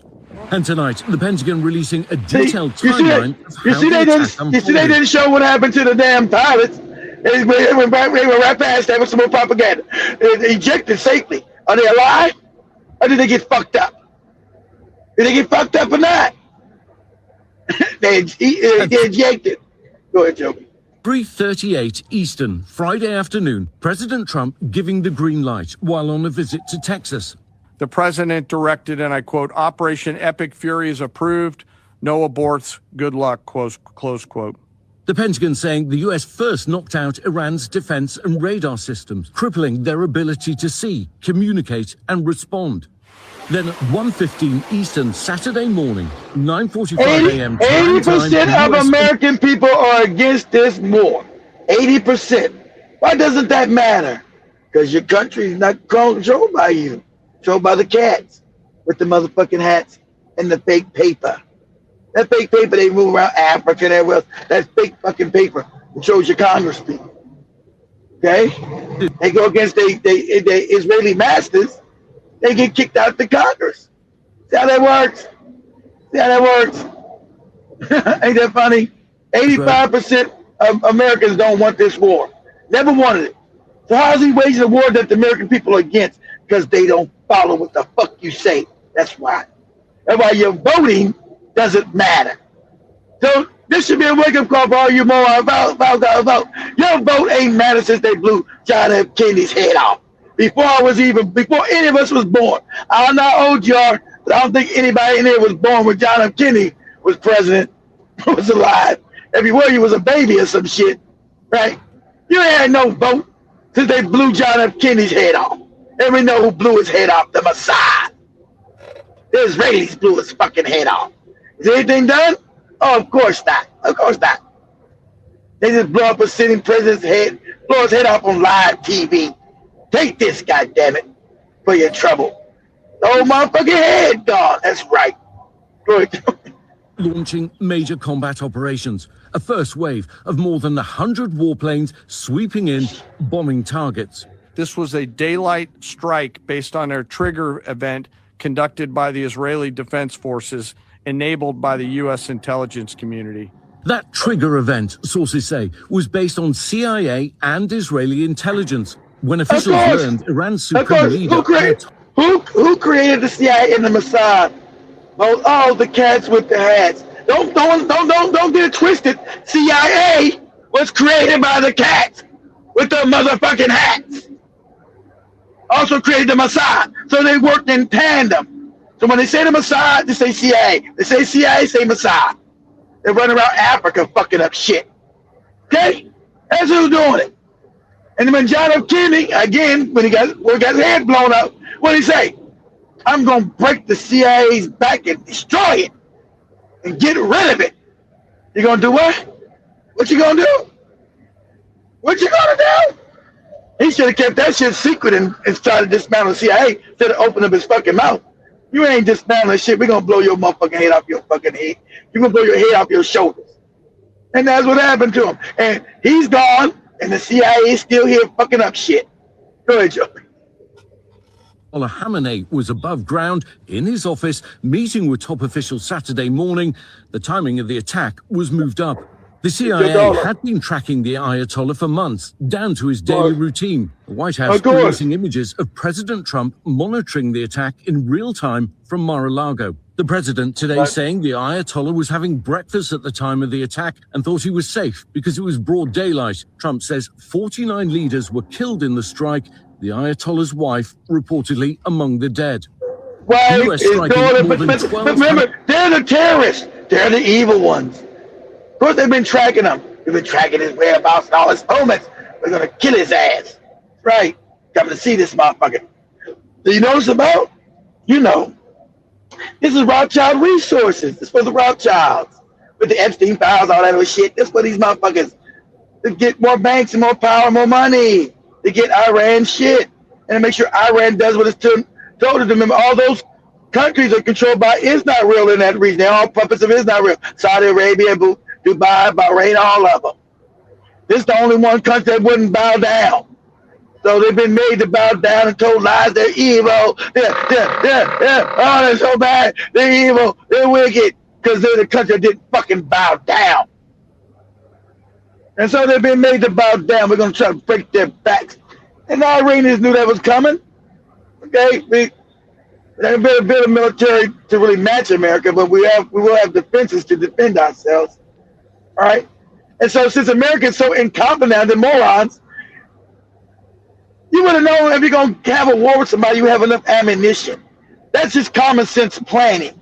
You say, you know what, we shouldn't do this till 5 years from now, then we can win easily. But then, I mean, Trump won't be in power. I won't get to say I'm the greatest president. I'm the best. I'm the greatest. I'm the greatest man. I'm the greatest. I've done this. I'm the greatest. I'm the great Trump. I love me. People love me. I'm Trump. All that crazy shit. Right. All that crazy shit. But enough of that, Joe. Man, once you type this in TikTok, say, American military officials seek legal advice and not following Trump's orders. Say military officials seek legal advice and not following Trump's orders. That'd be Pete Hegseth, one is stupid anyway. You know, because this whole shit is illegal. And you know the world is run by evil people, it's wicked. Nothing's run by any justice, the UN is fake. Why it doesn't really protect you. That's why you must have, that's why, you notice ain't nobody attacked. They talk all that shit about North Korea, because North Korea got the bomb. They talk all that shit about North Korea. They're evil. Remember, North Korea is evil too. Ain't that? North Korea is evil. Kim Jong-un is evil. And he's fucked up. And he's a savage. But they won't invade Kim Jong-un because he got that nuclear bomb waiting on their ass. That's what Africa better learn. You better build that fucking nuke. You better build that nuke. Go ahead, Joe. Decades of tradition with a public letter that's sending military leaders just shattered decades of tradition with a public letter that's sending shockwaves through Washington. A group of 38 active and retired military commanders, including 7 4-star generals, have formally refused to endorse Trump's authority as commander-in-chief in a because he's a moron. You think a general been his whole life in the military listening to Pete Hegseth and Trump, these fucking retarded morons? Now they're in charge of these fucking idiots? Trump is an idiot. Hegseth is a fucking idiot. Go ahead, Joey. Crazy. An hour ago. This isn't some quiet private dissent or carefully worded diplomatic disagreement. This is an unprecedented public rebuke from the very people whose careers were built on the principle of never challenging civilian leadership. And the fact that they're willing to go on record means the situation inside the Pentagon has reached a breaking point that most Americans don't even realize yet. Hit that. That stuff stays silent. You're not allowed to know that. It's going to dominate headlines for months. And you need to understand exactly what's happening before the spin machines on both sides starts rewriting the narrative. Yeah, so lying. This extraordinary move.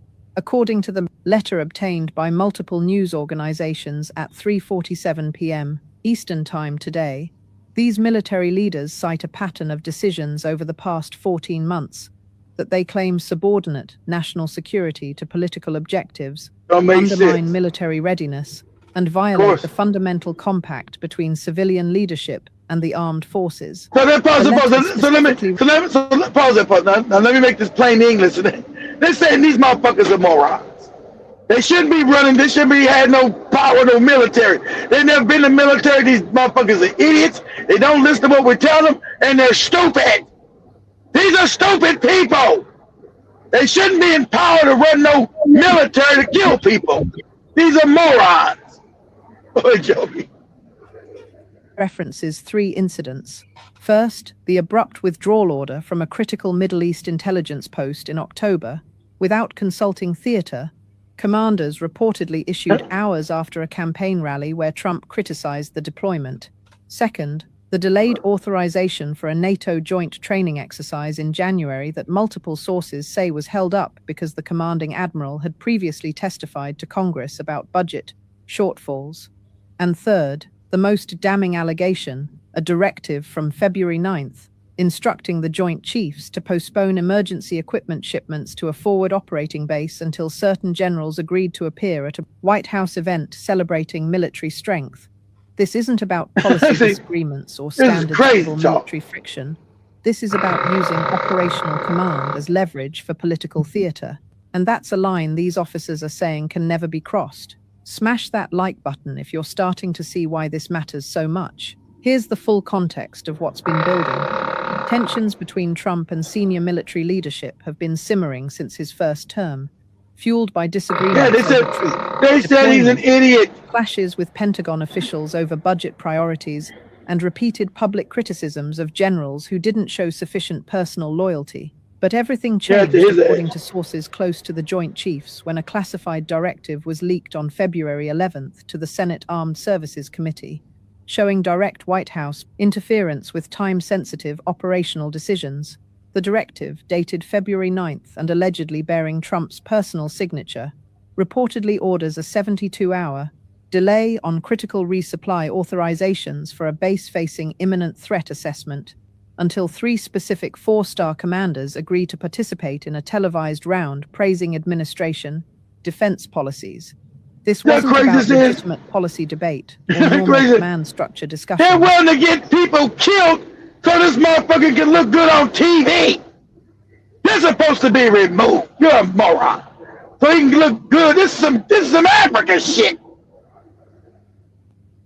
Motherfucker, you don't leave people out in the field because you want somebody to come get a photo op with your dumb ass. If you don't come get a photo of me and say I'm the greatest president, I'm gonna leave people fucked up in the field. Sound crazy as cat shit. Go ahead, Joe. It was about holding military safety hostage for campaign Exactly. That's what I said. Military safety. Crazy as hell. You got to go. When members of the Senate Armed Services Committee reviewed that directive in a secure facility on February 12th, they immediately recognized this crossed every conceivable red line. Senator Michael Thornton, he's supposed to be impeached. But the cats with the hats put him in there. They're gonna keep him because they know everything Trump does. He's supposed to have been fucking gone. If the country worked the way it's supposed to work, he's supposed to have been up out of there. This moron is dangerous. He's dangerously stupid. They must have been got his ass up out the damn office. But now when you got the people that rule that motherfucker control everything, yeah. Shit don't be like this shit don't work right no more. Yeah, it don't work right. Go ahead. And former Marine Corps officer reportedly told colleagues in the closed session that he had never seen anything like this in 40 years of military service. Of course not. You've and never that seen remaining silent would make them accomplices to a fundamental breach of constitutional duty. Meanwhile, Senator Patricia Chen, he didn't do the Constitution out the window. From California, called the directive the most egregious abuse of commander-in-chief authority in modern history. By the time that 4-hour emergency session ended, 11 senators from both parties had agreed to formally request that the Pentagon Inspector General launch an immediate investigation. But before that request could even be filed, the military leaders themselves decided they couldn't wait for official channels. They took the extraordinary step of going public. Drop a comment right now if you saw this coming. I read every single one. Now things get absolutely wild. The letter signed by 38 current and former military leaders was released at a joint press conference held at the National Press Club in Washington, D.C. at 3:30 p.m. today. Standing at the podium was General Marcus Caldwell, retired four-star Army general and former Joint Chiefs Vice Chairman, flanked by Admiral Jennifer Hartley, retired Navy Thriver. They ain't lucky that America's military institution is still working, because Trump would be cool. But our institutions are so strong militarily that they know their place when this motherfucker's breaking all kind of laws, and they want to just overthrow his ass because it's so enshrined in American people. And when they go through these institutions, as far as the military backs the president, and the civilian, the politicians, and doesn't have the right to overthrow anything. That institution is still so strong in America that you'll never get a coup in this motherfucker. Never. You get coups all these other places, even Russia, China. You'll never get a coup in America because of, I don't know if it's been propaganda or the institution is just that strong. The institution is built so you'll never have one person ever in the military have enough power to create a coup in America ever. Ever. And you guys don't been in the military. You know that shit is never heard of you. That shit like some science fiction shit. You'll never get a coup in America. Ever. Ever. Go ahead, Joe. Pacific Fleet, and Lieutenant General Robert Hayes, retired Marine Corps officer, who led forces in 3 combat theaters. General Caldwell, his voice steady, but his jaw visibly tight. Read the letter's opening statement. We, the undersigned, have devoted our lives to defending this nation and upholding the Constitution. We have served under presidents from both parties, and we have never publicly questioned civilian leadership, but we cannot remain silent when operational decisions that affect the safety of American service members are subordinated to political. I need you to understand how serious it is that members of the military are looking for outside legal counsel right now. If you are a member of the military or you're somebody who is, please share, like, and save this. You're going to want to come back to it because according to a PBS report, that's exactly what's happening.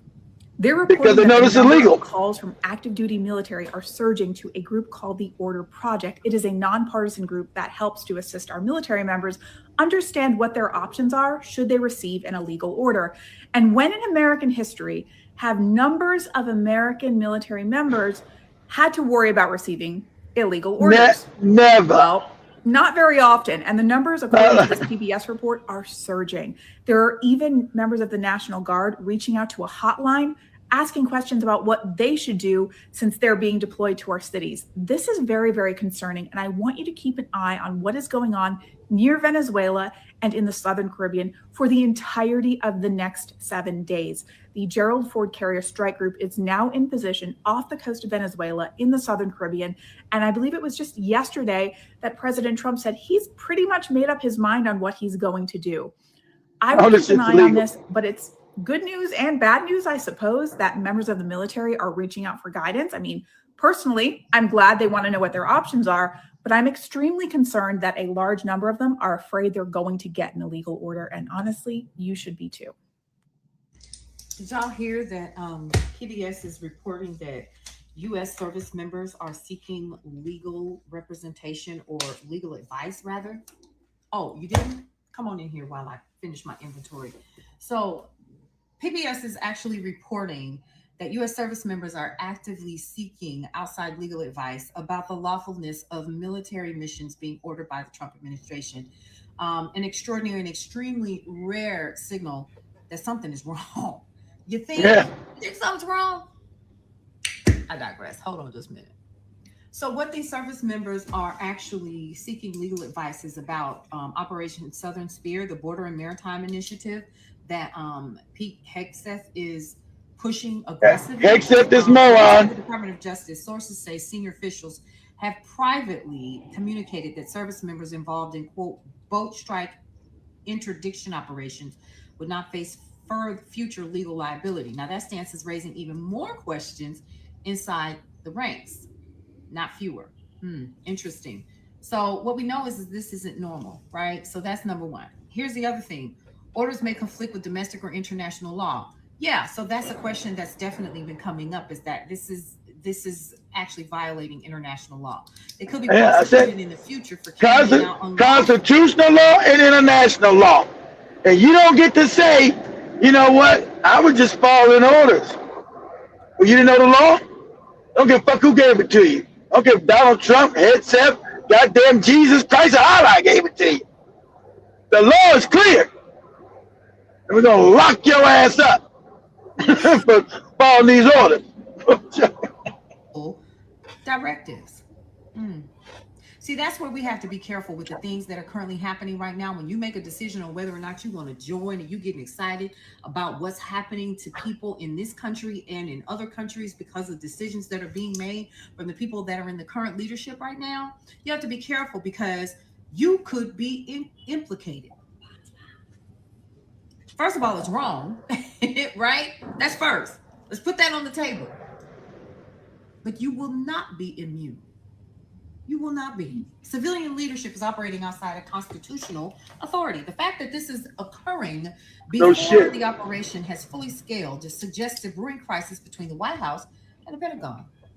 Okay, so here's a couple things. Operation Southern Spear includes controversial maritime and border enforcement tactics that legal scholars say may violate a couple of things: posse comitatus, international maritime law, longstanding restrictions on the military's role in civilian law enforcement. The Department of Justice's unusual assurance about no future liabilities signaled that they know these missions could be challenged by courts or future administrations.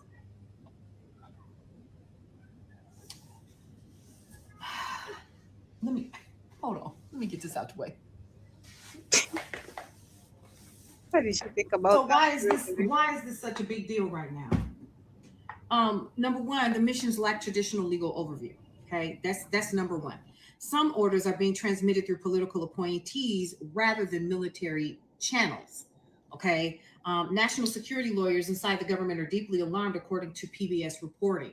Okay, I'm just taking notes from what I've read myself and what I've watched. So soldiers are unsure if executing orders is safe. Leadership integrity is being questioned. Potential constitutional conflict looms between uniformed military and civilian leaders. And this is an issue. This is a concern. Now, I don't know about anybody else, but right's right. And I always say this, and it wrongs nobody. Okay. But the concern that I have is for people to understand that what is currently happening, it will end. And when it does, the question is, where will you be when the smoke clears? Because for every action, there is a reaction. What do they say? What you sow is what you reap. You reap what you sow. Come on now. Y'all know how this works. That's universal law. That's universal law. Like, you cannot continue to keep thinking that whatever you do in the dark is never going to come to the light. You cannot continue to keep thinking that you will not, listen closely, that you will not see what you're doing come back rooted, because it does. Always remember that in everything that you do. In everything that you do, always remember that everything has a consequence. No matter what you decide to do, even with me doing what I'm doing and taking inventory necessary. That's Joby thing. Choice. I have to take inventory before I send these things out. Yeah, choices have consequences. If you don't know that, then you will be fucked up. It will reap a reward for me if I put in the work. Everything that you do is going to reap a harvest, just like this. Exactly. But let me go through the comments of the people on the chat as we continue with what you are saying. Chat to everyone with us on the chat. I see earlier we had Jibadaba says if they increase the posture in the South China Sea in the next few weeks, then yes. You think China could hit Taiwan? I was reading an article, Keith, of which says the fact that we have America and Israel attacking Iran, there could going be on. I don't think China's gonna go no Taiwan, because China doesn't When the last time China had a war, guys? China doesn't have the technical skills to see. Remember, even though technically we know Taiwan was actually China too, just like Hong Kong. But Taiwan doesn't want to go back and be China anymore. It's his own country.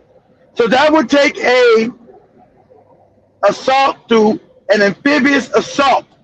When was the last time you see China do an amphibious assault? These things are technical. So understand. Before we leave, I'm having Joe look this up. Taiwan is one of the most fortified islands on the planet.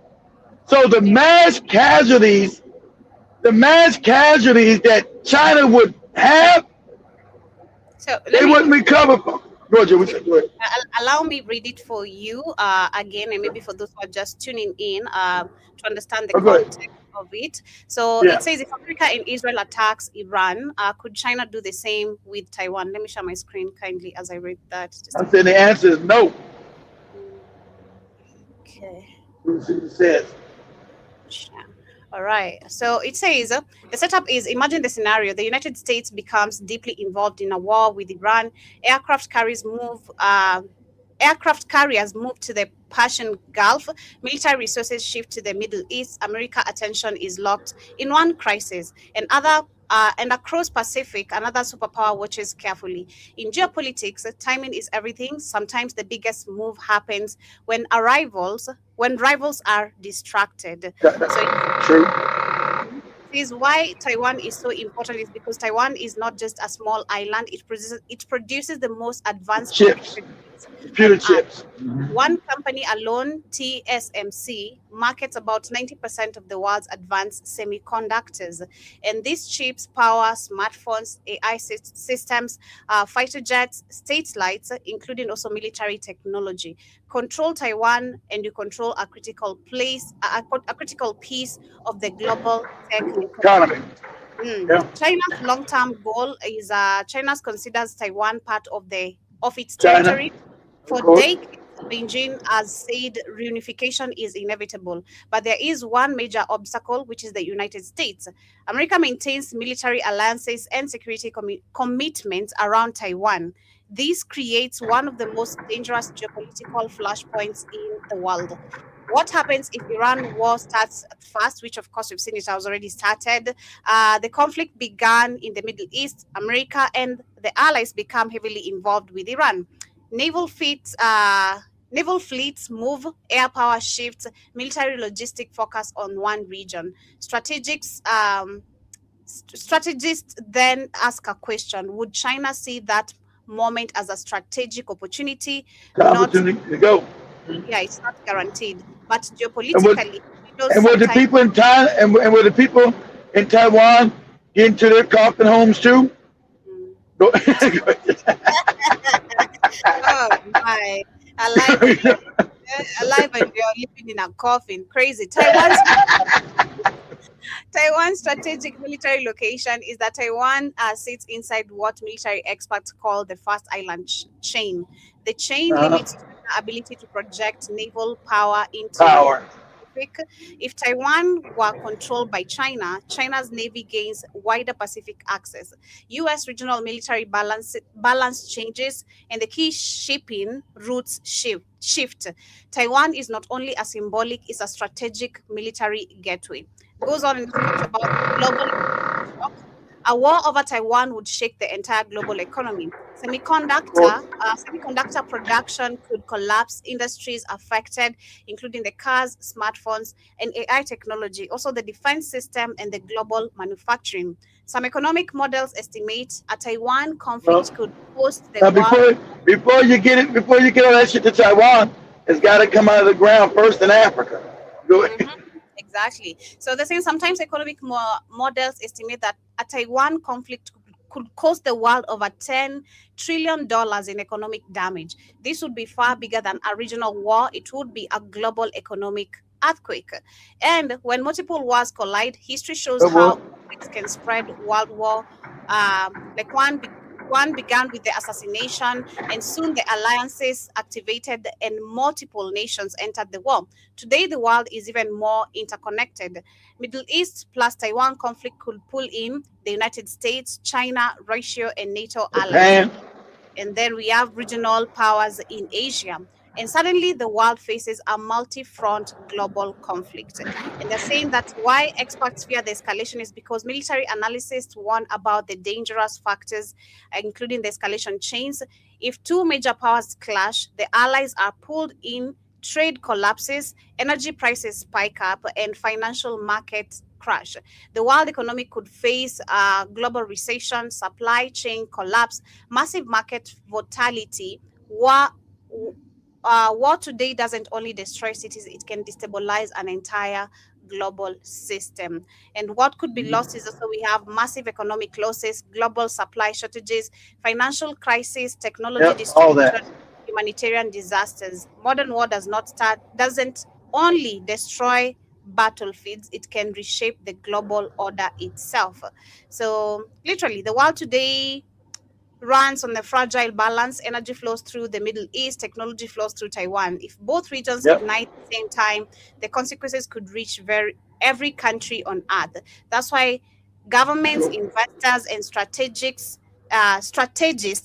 watch this region so closely, because sometimes one conflict can change the future of the entire world. So okay, what do you guys think? Let me know as I go through the comments, as I go back to the comments.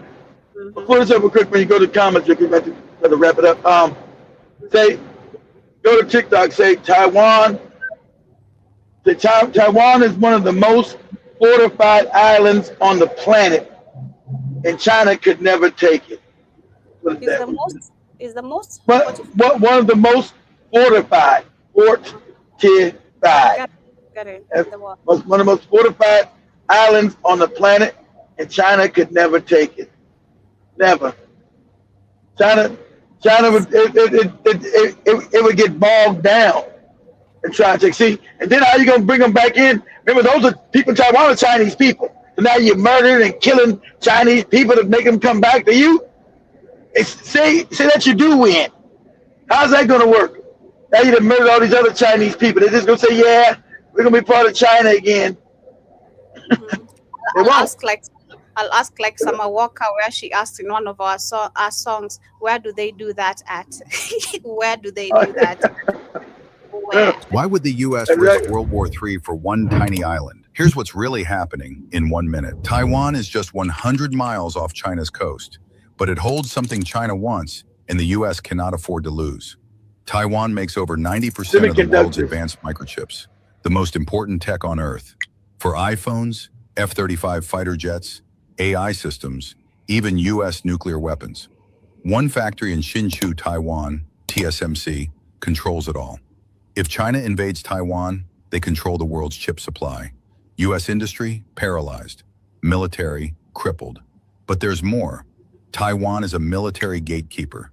It sits between Japan and the Philippines, both U.S. allies. Lose Taiwan, and China dominates the Pacific. And here's the real reason. If the U.S. doesn't defend Taiwan, every ally starts to doubt America. Japan, South Korea, even NATO. So this isn't just about Taiwan. It's about tech, power, and credibility. That's why the U.S. is preparing for war. Because if Taiwan falls, the global order falls with it. What would happen if China invades Taiwan? If China tried to take Taiwan by force, it wouldn't stay a local crisis. It would become a global problem. Across the Taiwan Strait, roughly 130 to 180 kilometers wide, moves more than 1/5 of the world's maritime trade. If that traffic slows down or suddenly becomes more expensive, the shockwave spreads fast. Energy prices, food costs, shipping insurance, supply chains, and everyday life far beyond Asia. Then comes the biggest unknown, the United States. There's no formal defense treaty with Taiwan, but there is a long-standing policy framework that supports arms sales in maintaining the capacity for Taiwan to resist coercion, without automatically promising military intervention. If the U.S. decides to step in, the conflict stops being only about Taiwan. Japan becomes pivotal because it hosts U.S. installations that I was about to say, Japan, remember before Taiwan, sadly, we're going to be honest here, Japan had Taiwan as a Chinese slave island. So China hasn't had Taiwan in over 100 years. Back then, Japan controlled it and had Chinese on there as their slave. That's how wicked the Japanese were. I'm just keeping up. Taiwan was a Japanese slave island, where the Japanese would rape Chinese women, beat them, enslaved them in, enslaved the women. You know, Japan is a wicked fucking country. It is a wicked shit. So, especially to the Chinese and the Koreans. Remember, they also enslaved the Koreans. Japan was like the white man of Asia. They enslaved the Chinese, they enslaved the Koreans, they enslaved the Filipinos. And they still not sorry. And Japan has never told nobody sorry. Go ahead, Joe.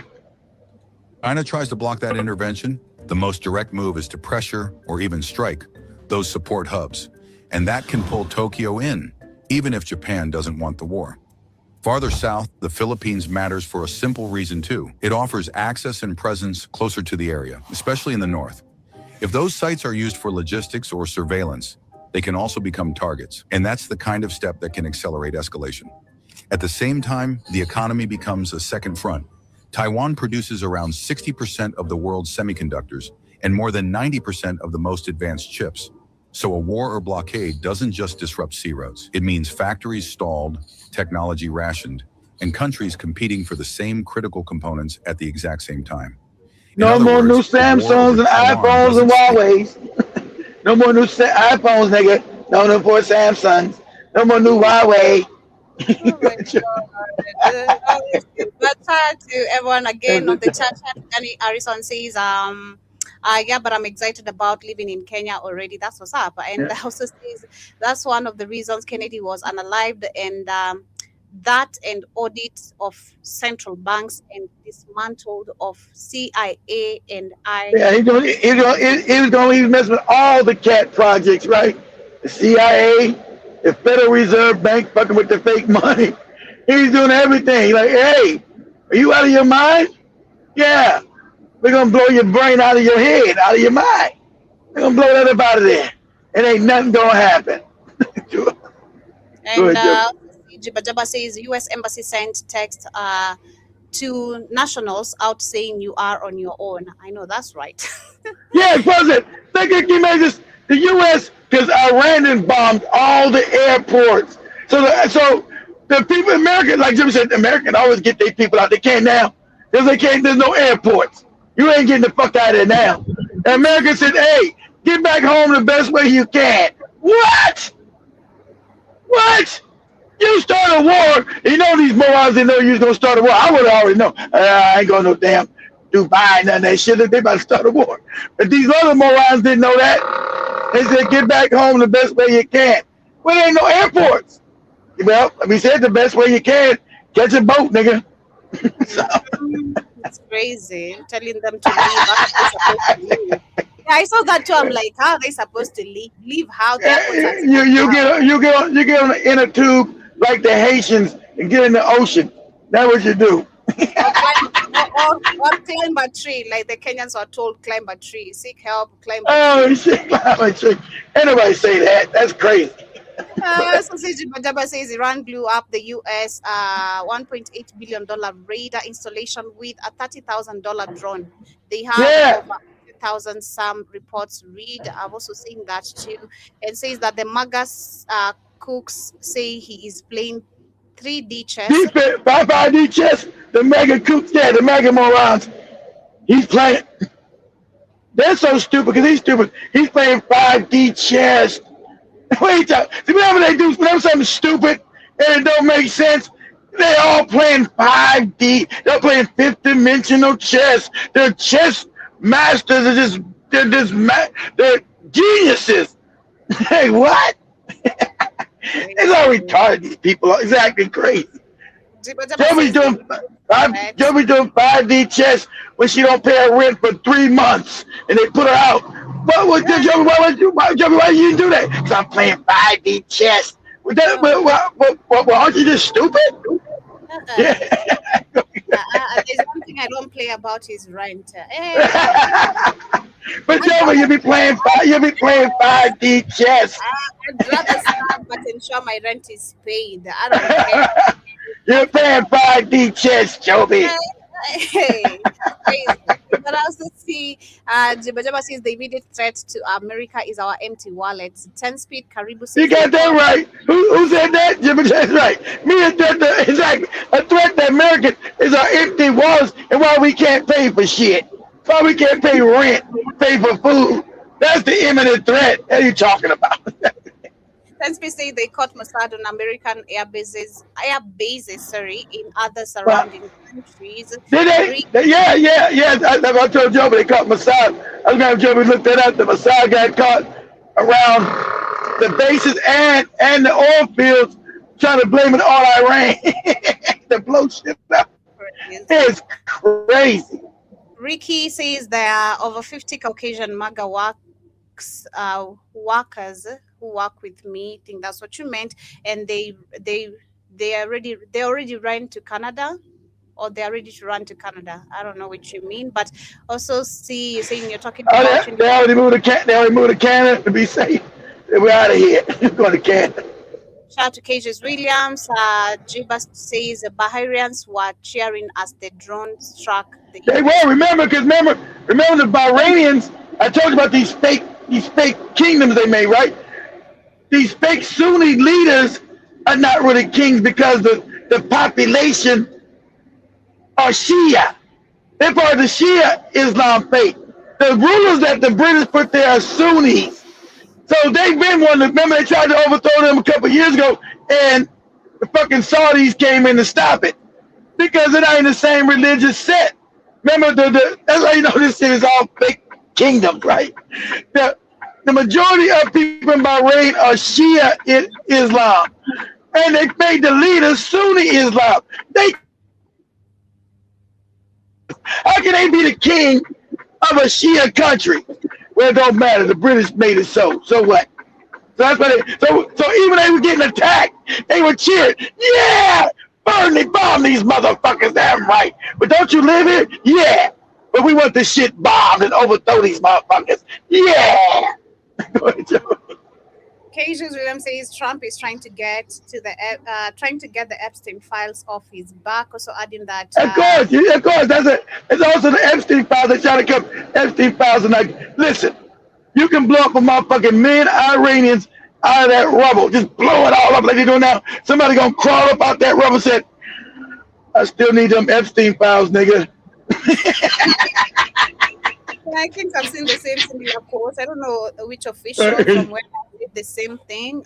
He said you can bombing a country on other sides, on the other side of the globe won't make the Epstein files go away. That's right. I don't know what this is. Thomas Massey. Thomas Massey. Yeah. He's a congressman out of Kentucky. Yeah, he's the only congressman that's not bought and paid for by Israel. That's why they're trying to get his ass out of Congress. He's the only one that told you Israel controls all. He said Israel controls all these fucking people. I'm the only one. And remember, they murdered his wife last year. Keep your mouth shut about Israel. What the fuck is going on with Congress? He told you I'm the only congressman that don't got an Israeli handler. Not only does Israel control them, all Congress people, senators, and have an Israeli Mossad handler that walks up and down the hallway with them. Make sure they do what they told to do. Can you imagine this?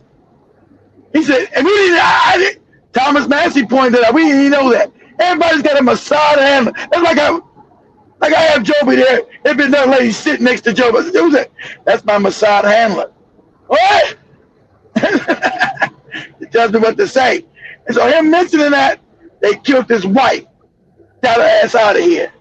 Crazy. So that's what it is. That's what it is, Joby. John Mosquito Karibu. 10-speed says all the presidents, have done illegal acts of war in Israel. Of course. Those military. Of course, because they control it. Of course. Jibba Jabba says Trump shits it on his pants, smell awful, has an STD, talks like a moron, lies if his lips move, fires. Imagine these are things we do know about. He's full of he's had STDs. We know he dookies on himself. And the mega morons treat him like he's got it. He run around with doo-doo. His dick is fucked up with all kind of feces and STDs, sexually transmitted diseases. He's a moron. And the mega, that's like, we dumbed down as a kid. Yeah, Trump is our guy. Yeah, yeah. And they love, like the guy told you yesterday, they love bloodlust. Anybody getting blown up that ain't white, they love it. Oh, they go, oh, yes, blow them up again. Somebody's baby, a little black baby. Joey B. almost said, what about the humanity? Bitch, are you crazy? You see the way his head came off? Yeah! I'm good. Jibba Jabba says AI podcasts are getting more realistic. I know. I love me some AI talk. I'm not gonna lie. They exaggerate it. They know how to exaggerate shit. Cajun William says the Bush and the Dick Cheney did the exact same. Dick Cheney. Iraq from Reagan to Trump. Yeah, of course, they did, but they did the same thing. They did the same thing, but they took longer. Remember, it took them months to go to Iraq. It wasn't all of a sudden they just found out they were blowing up Iraq. What did they tell you? For like half a year, they made you believe that Iraq had something to do with 9/11. And visit. Saddam has deadly weapons. Saddam has weapons of mass destruction. Israel, Saddam has something to do with the towers coming down. Saddam, that was 6 months of that shit. Saddam is a threat. Saddam is evil. Saddam has got chemical weapons. Saddam is trying to get a bomb. Saddam, we knew they were lies, but at least they took 6 months because it was so good. I told you, white people run around beating up on the Arabs back then because they believed a lie. Yeah, you find the Arabs just going to the store, getting beat up. Get in, you dirty Arab. Take this, goddammit. This is a lie. This is a 9/11. You Allah this, motherfucker. You know, right? Allah, take this, you Allah, motherfucker. Remember they were beating up Arabs and shit because of Bush being president saying, is the Arabs, they're dangerous. That was a build-up, and we knew we were going to attack. So that was known. It wasn't no motherfucker to wake up. I didn't even know. I said it was coming though. I said, wait, they're coming for Iran, right? Because we know it was going to happen, right? Because we seen the build-up, right? I'm sitting at home Saturday, about to prepare for the show. I see them come on TikTok. America's bombed Iran. God damn. They ain't say shit. They just did it. At least with Bush and Cheney, at least they built that shit up. Go ahead, Joe. Kejalam says I can fight for the country and the VA don't want to give you disability. VA don't want to give you nothing. That's another thing. America wants you to go get fucked up. Get your arm blown off. I told you about my dick. Get your dick blown off and come back and leave you fucked up. Won't give you no money. Have you out there with no dick and no arm. Can't get a job. You living underneath a bridge. And thank you for your. What's wrong with you? I was in the military. I went to Iraq and got my dick blown off. Well, too bad for you, stupid. How do you live without a dick? Like, how is that even possible? What do you mean? Happens all the time. We ain't live without a dick. You don't get no coochie, I tell you that. People survive that? Having your dick Yeah, okay. We're going to look at a movie. No, it's okay. They're not going to make it. No, that makes me feel nothing. No. You guys remember the movie with Tom Cruise, born on the 4th of July, when he got his dick blown off? And he's in there with the prostitutes. He's like, what's wrong with you? I said, she said, you know I don't do nothing, right? Well, what happened? I got my dick blown off to him in Vietnam. Bye. Like, you better end up. am I supposed to do with you? Like the hell? Nothing. They can't. You know when everybody frustrated. Everybody look at the movies all frustrated. Yeah, man. I went to war, got my dick blown off. Yeah, That's because your fault. I'm not living with you. Please, bye. Go find your life. Please, nah, I'm not doing that. At least Joey kept it real 100. I'm about to be sexually frustrated. Being nice. Joey didn't do like the white woman. Well, that's bad. You know, we can probably find something to work it out, and you can still live a good life. Joey said, "Fuck that. I ain't fucking with you." I'm moving on, especially I'm finding literally someone to move to that day. I'm not. Remember his girlfriend came back and he had to tell her, "I don't got no dick." She's like, "Oh," trying to love on him and kiss him. So I can't do anything. My dick is gone. Right. Look at Joey, no good. That's your love of your life, Joey. He went to war, Joey. Came back to find you, Joey. Your life with my love ends here. So your life is. Yes, Joey. I lost my dick, but I love you still. I went to war. Is that? Satisfaction more than just money and words, like crazy. But Katie also says the marks are coming out that Trump pulling the bait and switching. This reminds me of the movie A Few Good Men. You get me? Yeah, that's another Tom Cruise movie. You can't handle the truth. You want me up on it? You can. I want the truth, Joey. You can't handle the truth that you got no dick. I want the truth. You can't handle the truth. Kids also adding people never served. I think people who never served don't know how military works. It's all politics. It's all politics, Cash. It's all. I didn't know till I got it how political it was. It's all political. And it's racist as fuck. It might be better now. It's racist. The racism is palpable. You're like, damn, once you go die for this racist motherfucking country, and the military you're in is racist towards you. It's crazy. The Baba says it's $5 million to transport his shit to. Okay, let me get that again correctly. It's $5 million to transport his shit to Mar-a-Lago. That's his estate in Florida, Joby. That's his estate in Florida, Mar-a-Lago. So he can act big. 10 Speed also says, I think Trump is no more than any other recent president that the media is completely brought by the Democrats, Zionists. Obama illegally bombed Democrats? Get past that Democrat shit. You keep talking. Democrats are not a party. They don't care about no Democrats or Republicans. They control both parties, 10 Speed. Both parties. There's no such thing as a party.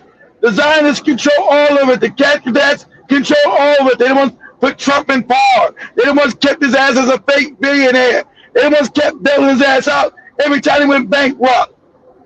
The Rothschilds directly were bailing his ass out. They're the ones put him in power.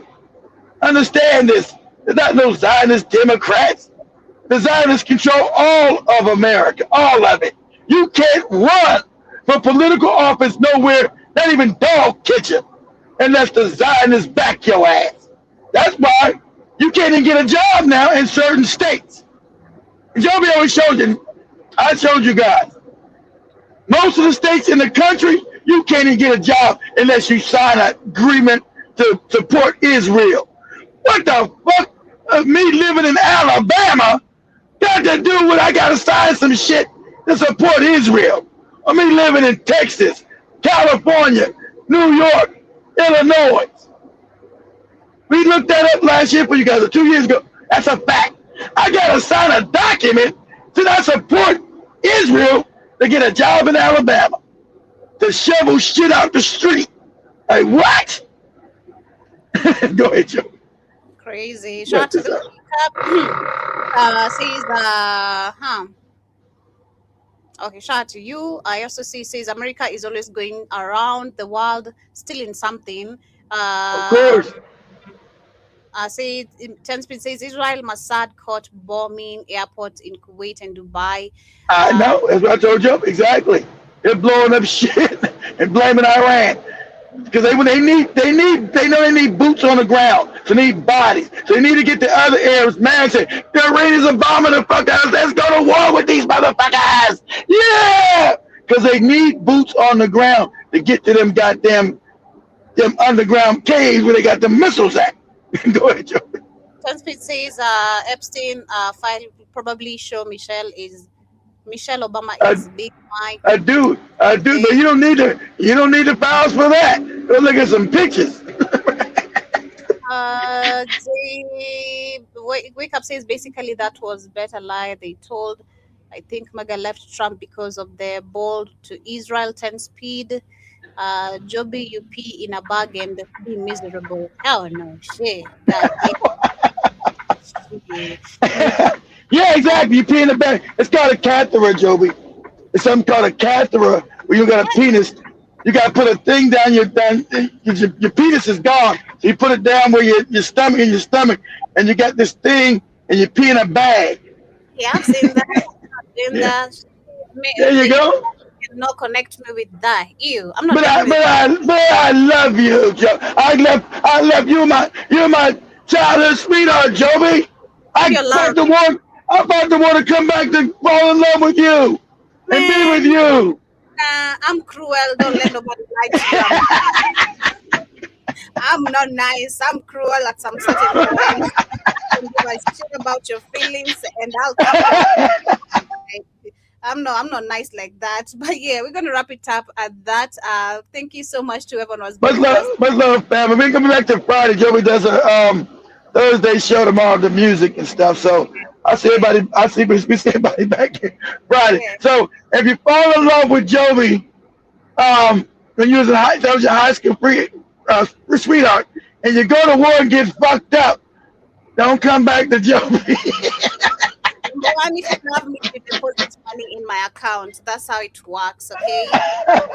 Deposit some cash in my account. That's just the rule.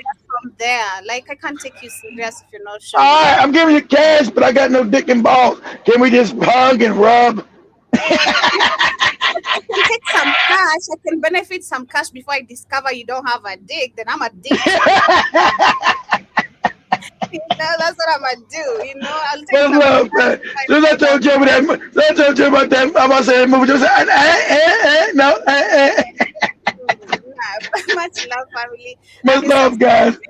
Beautiful day. See you guys tomorrow. Peace and we